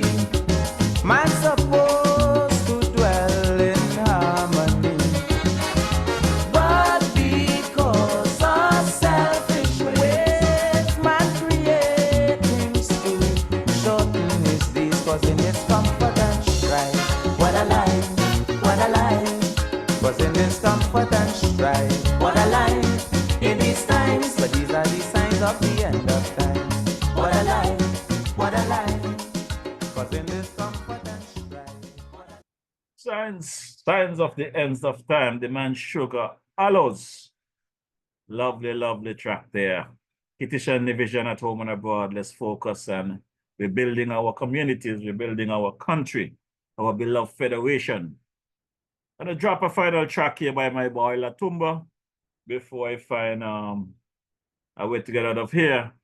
It's now 8:53 in the Federation of St. Kitts Nevis, some 53 minutes over time. Thanks to Brother Gart Wilkin, Honorable AG, for stopping by and having a chit chat with the DJ. Look forward to his return. I want to thank my neighbor there, Brother Glenville Lawrence, for his usual contribution in making sure my clips are cut and in order. So, but again, Glenville, appreciate you. And thank you very much, Sister Cora Bennett. Thanks for your usual support contributions. Sister Hazel Claxton, just the same. Thanks for your usual support and contribution. This one is by my boy Latumba. So let's take a listen to my brother Latumba.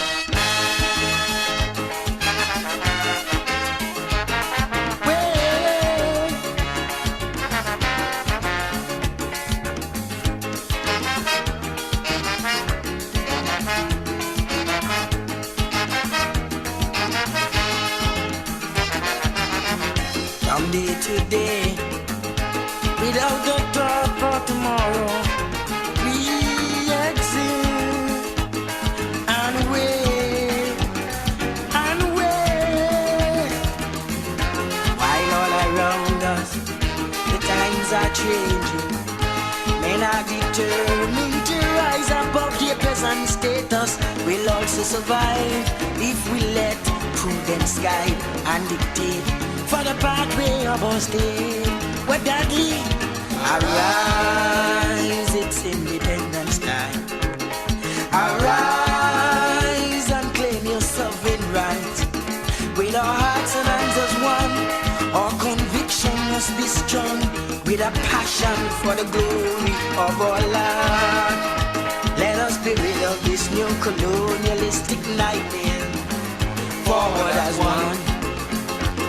And our nation will be strong for 1,000 years. Forward as one. Independence and beyond. We're beyond and beyond.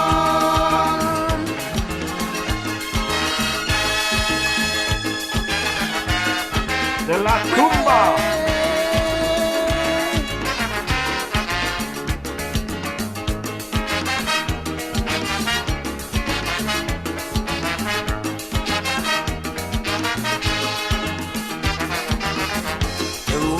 Dark. Things may not be the way we like them to be, but let us push on, let us try. Love conquers all, so let us make lullaby. Triumph and tribulation will shout again a united voice, intense in our earnest desire to achieve and maintain a nation proud and free. Sing along with me. Arise, it's independence time. Arise and claim your sovereign right. With our hearts and hands as one, Our conviction must be strong with a passion for the glory of our land. Let us be rid of this new colonialistic nightmare. Forward as one. And our nation will be strong for a million. Forward as one. Independence and beyond. Way beyond and beyond.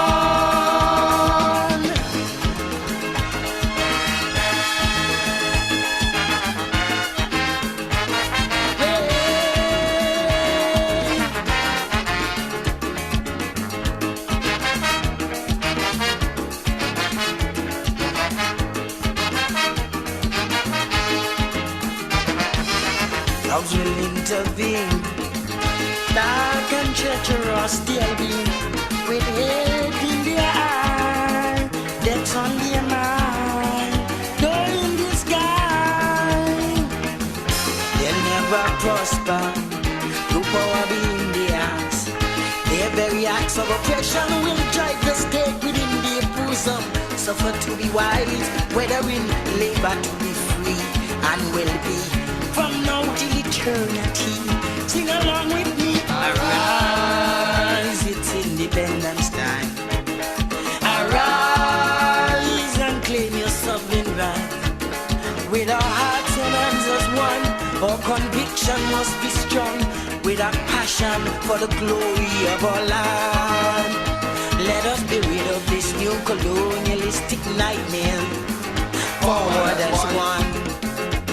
And our nation will be strong for a million. Forward as one. Independence and beyond. Way beyond And beyond.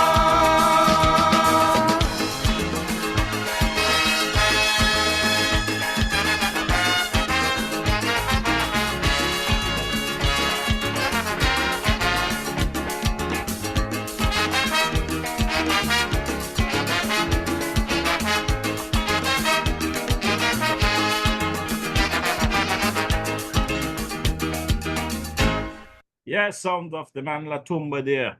You don't get music like that anymore. When you think about Latumba, you think about man like the King Sobe here out of the district of St. Paul's, the Republic of St. Paul's, Short. These music was music, you know, not this chatang chang that they're doing these days, knocking two milk and together, call it music. This is music. And our culture must be free, you know. Our culture must be free. I want to say good evening to my boy there, Melo Jeffers. How are you doing, my brother? Thanks for your continued support and contribution to the program. Hope all is well with you wherever you are. Sister Ermin, how about Loretta there at the Culture Bar in Nevis? Everything is well? My boy Miko, Brother Carbo, the man Glendale Herbert, I hope all is well with you. We're going to drop one more track by Latumba. Once I'm in this zone, I have to drop the music. I want to say good evening to my godmother there. How are you doing, Sister Joyce Bedford? How is Brother Bedford doing? I hope all is well. Hope you guys are keeping in good health. I want to say good evening to my father. Spoke to him a couple of days ago. He's doing well. So I know my sister has a birthday coming up there in April. I think it's April 6th. Not to show my sister Alicia. I want to wish her happy birthday in advance, just in case I forget. Tomorrow, there's a funeral in the St. Paul's area for Sister Ivy Challenger there. I still have not received her information, but I know there's a funeral tomorrow, I think tomorrow in St. Paul's. I think they said the 29th. I'm not sure. But I know there's a funeral in the UK next week, Friday, the 8th, for my boy there, John Gould, another St. Paulian.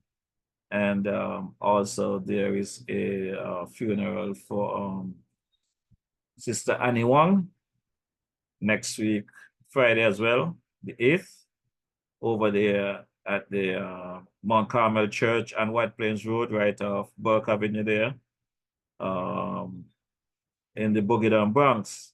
So I ask you folks to go out and support Jed and Ivy and the crew and the passing of their mother, because I did not know Annie will take flight so quickly. But yes, she is no longer with us. Her funeral will be next Friday the 8th, there in the Boogie Down Bronx at the Mount Carmel in the afternoon. Viewing and the service, I think, is from 5. So we dropped this one. This one is called Culture Must Be Free by the man Latumba.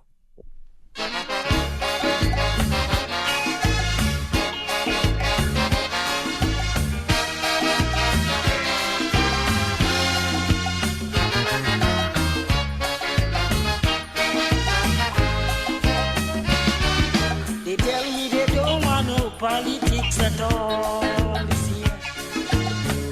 So when I'm going to sing, I must sing about love. They tell me it's only Uncle Tom's that they want this year. So if it's the crown I'm thinking of, I must sell my soul for a circle of painted gold. But my heart cannot buy it, my conscience reject it. For they lock teachers up in prison and they beat them up without reason. Innocently keep them in jail, and like slaves they refuse them bail. I say to hell with your competition, I want to pass under those conditions. They don't even want to play my song, and none of them to radio station. But I go sing what I see, I go mirror society. Culture must be free, they can't muzzle me.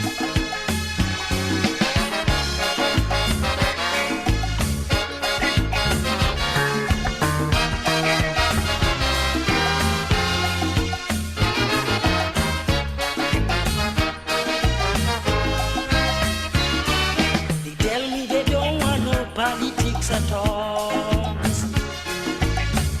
They change up everything, new criteria, new judging. They say they only want songs that lie and say pretty things. So if I could sing just a little line, certainly I would be king. They have the power to make me king. Sing of the island progressing, and a new day is dawning. But don't sing about the corporation, help me to murder many African. And advice they live in Barbuda, daily kill tree made from Antigua. I say to hell with your competition, I want no parts under those conditions. They don't even want to play my song, and none of them to radio station.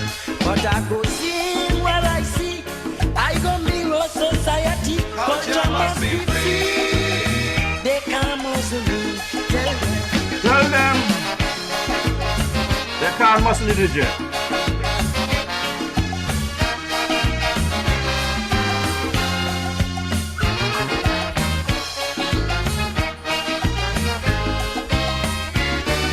They tell me they don't want no politics at all this year. Everybody here feel this mother of fairy tale. They say they don't want no revolutionary or socialist. But you know that they brand that communists. Oh, but afraid of it. Say Chaco walk and they catch a kid. So I can't go beyond the horizon, and not treat Islam is my prison. I must sing about all them policemen who make havoc right there in Saja. Between tear gas and 303, they oppress, harass and oppress me.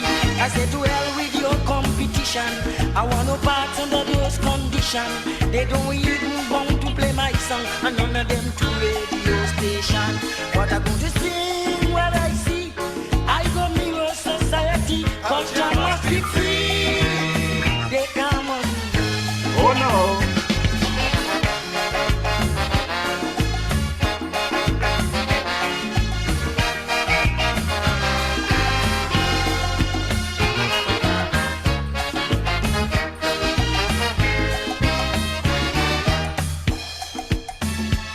Jah is my keeper, so who shall I fear?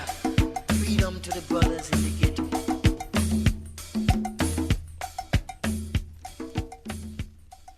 Yeah, sounds of the man Latumba.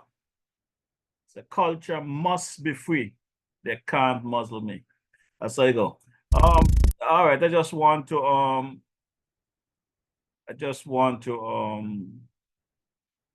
give the update again, and Sister Anne Luella Wellman, aka Annie of St. Paul's.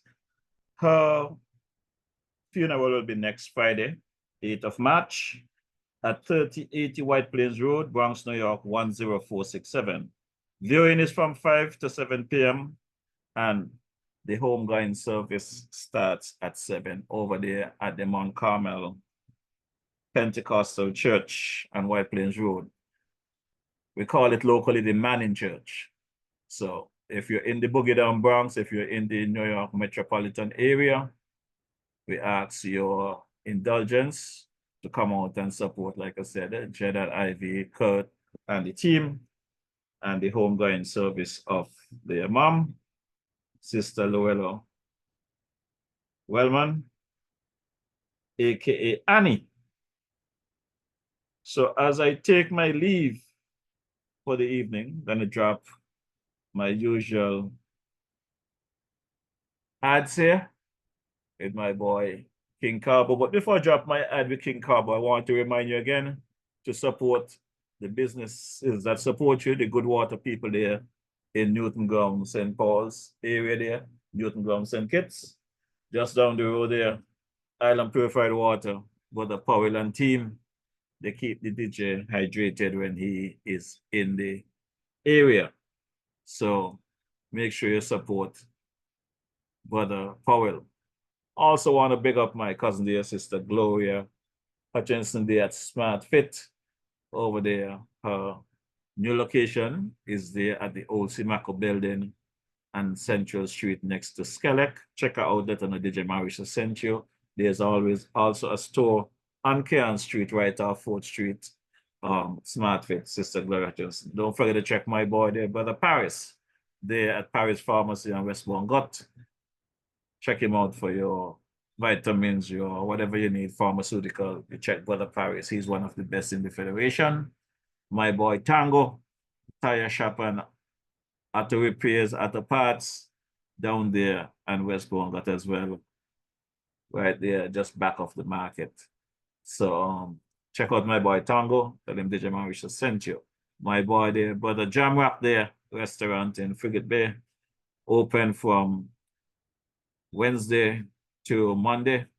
He's closed on Tuesdays. Check him out. I had some lovely roast pork there a couple days ago. Thanks to the man Django for taking the DJ out for lunch. I really appreciate you, my brother. You make sure that whenever I'm in the Federation, you take care of the DJ. So thanks for your kindness. Also want to check my boy there, Brother Marshall, up the hill there. Marshall have a lovely eatery as well, lovely restaurant. Had some dinner there some night ago. I think it was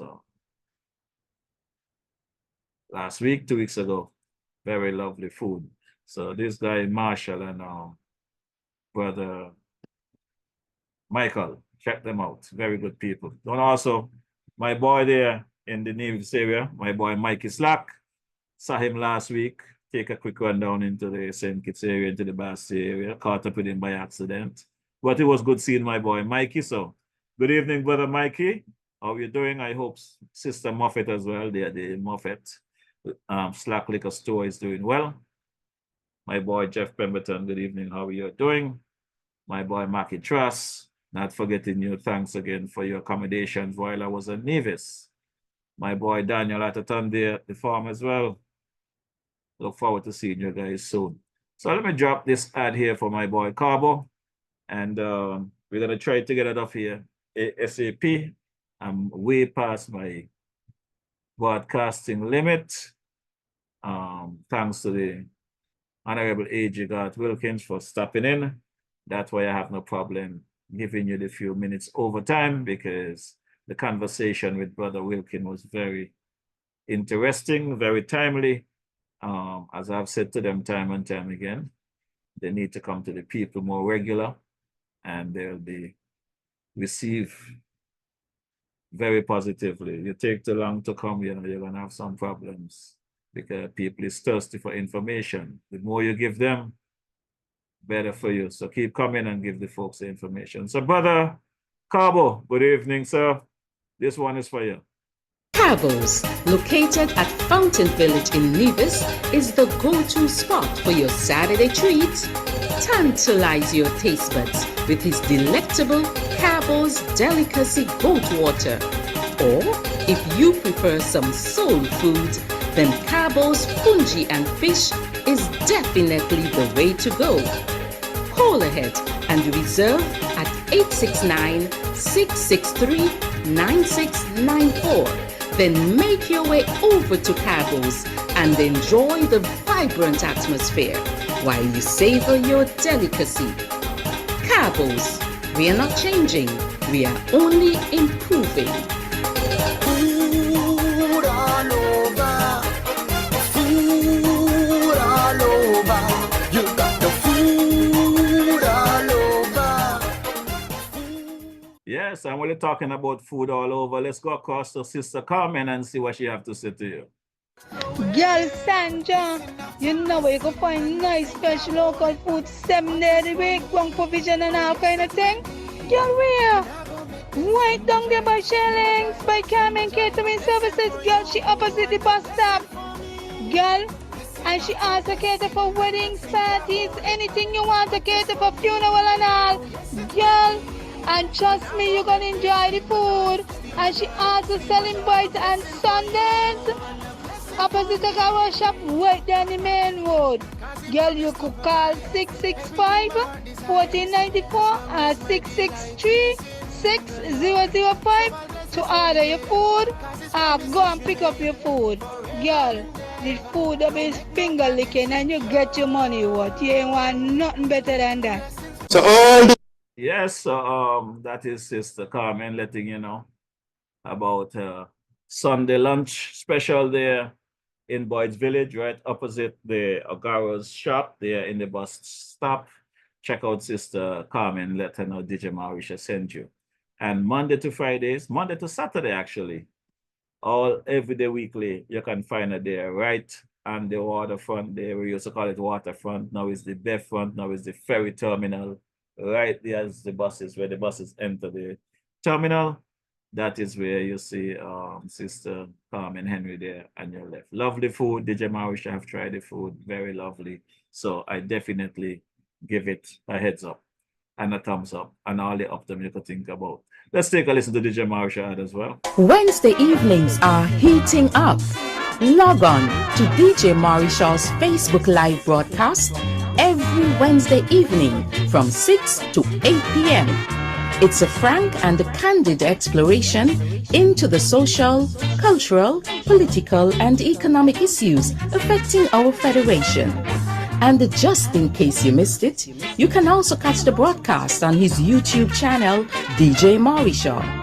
Subscribe to the channel on YouTube and smash that bell. You will be notified whenever he goes live. DJ Marisha, every Wednesday evening, Facebook 6 to 8 p.m. or thereafter on his YouTube channel, DJ Marisha. Log on.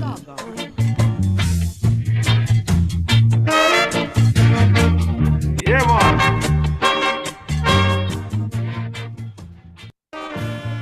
Wednesday evenings are heating up.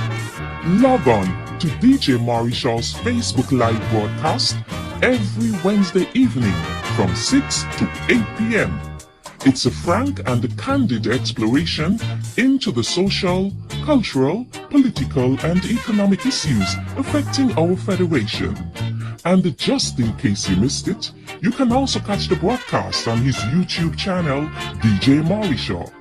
Subscribe to the channel on YouTube and smash that bell. You will be notified whenever he goes live.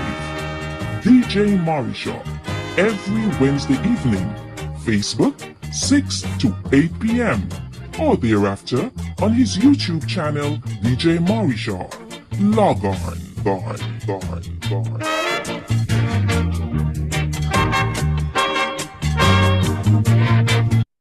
Yes, that's it for the evening. I want to say a special good evening and thank you to my engineer there, brother Ike. Without Ike, you know that this program will not be up and running. So I continue to show my appreciation and thank you to brother Ike for his dedicated service and hard work over the years. Also want to say good night to my brother there, brother Kent, Lord Kent. How is sister Debbie doing? Hope all is well. Well, you know, at this time, I have to big up my brother there in St. Thomas, the man called Morris. At the time of his life last week, I understand. He party from St. Thomas to St. John's and trying off with the roast pork and thing, but that's all right. Also want to big up Sister Felicia Morris. How are you doing? The man Avon Brown, Patsy Brown, Mara Alpha crew. Also want to say good evening to Sister Jerita Diamond. Celebrated birthday last week as well on the 20th. If my grandmother was around, Sister Clementina, she would have been 101. So, boy, time flies. Good evening to the man there, brother Twinkie. How is Louis, Catherine, and Kudea, the man Sugars, Craig Challenger, Kathleen, Mercy, and Co. Condolences to you guys on the passing of Sister Ivy. Hope you guys have a fairly okay day at funeral. Funerals are never a happy time, but it's more like a social gathering, homegoing service for your loved one that no one can tell you how to feel. I've been through that, trust me. I still going through those things with my mother, my brother, my grandmother, my grandfather, and those things will never leave me. So I know how these things are. So folks, until such time, I'm going to drop you the unofficial national anthem of the Federation of St. Kitts Nevis.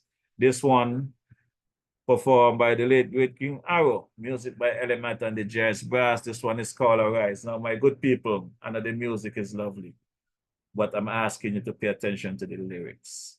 More than ever, our country needs us. This is time for all hands on deck to try change the dispensation of the criminal activities and the malice and stuff that is going on in the Federation. We need to put that aside. Our political beliefs, put that aside. There is the realities. The fake news and the lies trying to destroy the fabric of our country. Let's put that aside and focus on rebuilding our communities. I want to thank our forces, our officers, police, the army, everyone, the nurses, doctors, all civil servants, everyone in the Federation of St. Kitts Nevis. I want you to take a listen to this song. Good evening, Sister Stacy Batiste. How are you doing? Hope all is well. Dr. Morton and team there at the JNF. I want to just welcome you guys into this zone and let's take a listen and sing this one together. Sister Hazel, I know you love this one. Let me see you do the bounce. Brother Melvin Herbert, welcome to the ride. You're late. Always Glendale and crew up there. The man Ivan and the man Cordell Walters. There. Yeah, man. All right. The King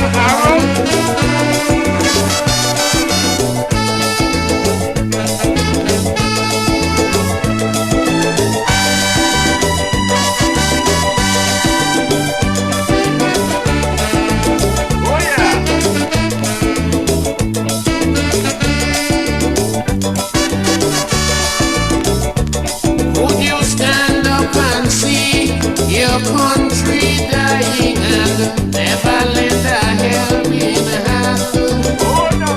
Would you see your children's future dwindling, creating much disillusion? Or would we watch on idly, disregarding our self-sufficiency?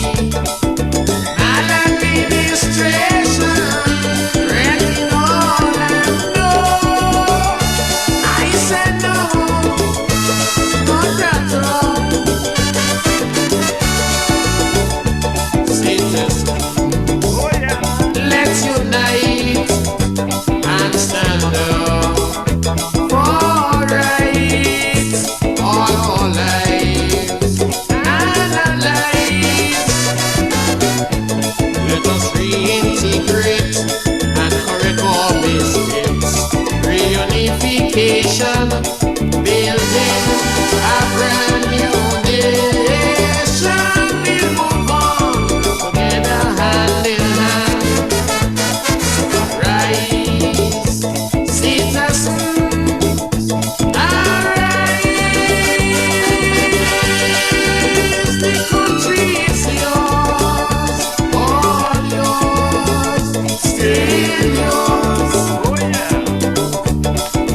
building a brand new nation. We move on together hand in hand. Rise, citizens, arise. The country is yours, all yours, still yours. My good people.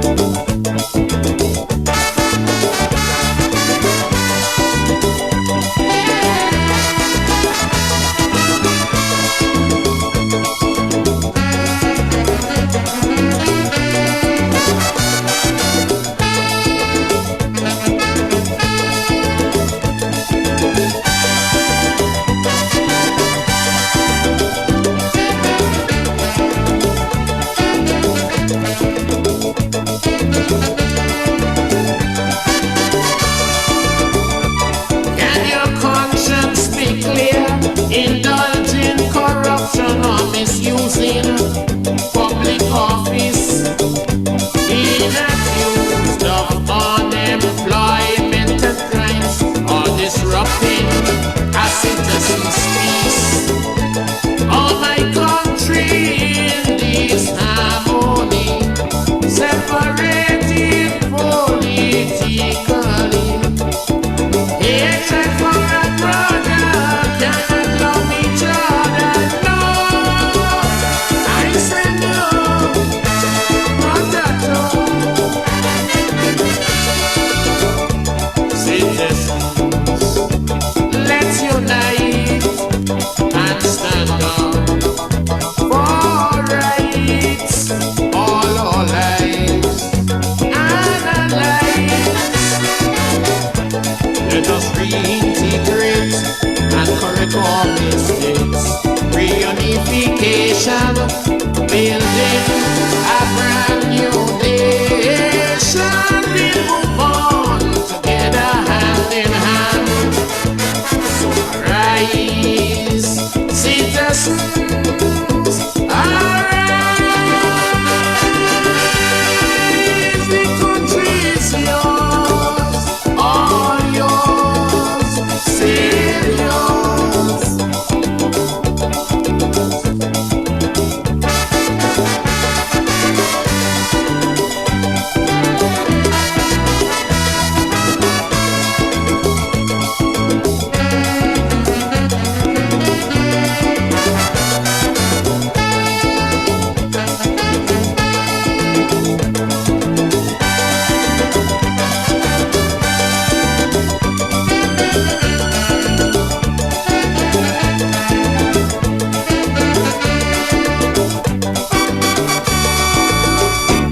Yes, nice song there. Well put together, well placed for times like this. Kitishan Vision at home and abroad. The country is yours, all yours. We need to put this political dilemma aside and there's all hands on deck. The country needs us more so than ever. As a matter of fact, that leads me into my final message. I had a conversation with two esteemed gentlemen on Saturday down at the Newton Ground playfield over there at the Breeze Park. And for those of you in the community of St. Paul's here, number 6, there's a young man in the Newton Ground area by the name of Leighton Williams, aka Garpy. Hear me again. Leighton Williams is his correct name. We call him Garpy, that's his pet name. This guy have contributed so much to sports. Because of him, cricket is still alive in the Newton Ground area. When it comes to preparing a pitch, a cricket pitch for a game, without him, there is no cricket. And he's up there in age. Had a conversation with brother Ellis Hazel there and his son Leron on Saturday. And what we are doing this coming Good Friday, I think Good Friday is the 29th of March. Huh? I hope I have the correct date. March 29th. We're going to have a Garpy's Day down there at Breeze Park in Newton Ground. We're going to have a day of activities. You can bring your friends, bring your kids.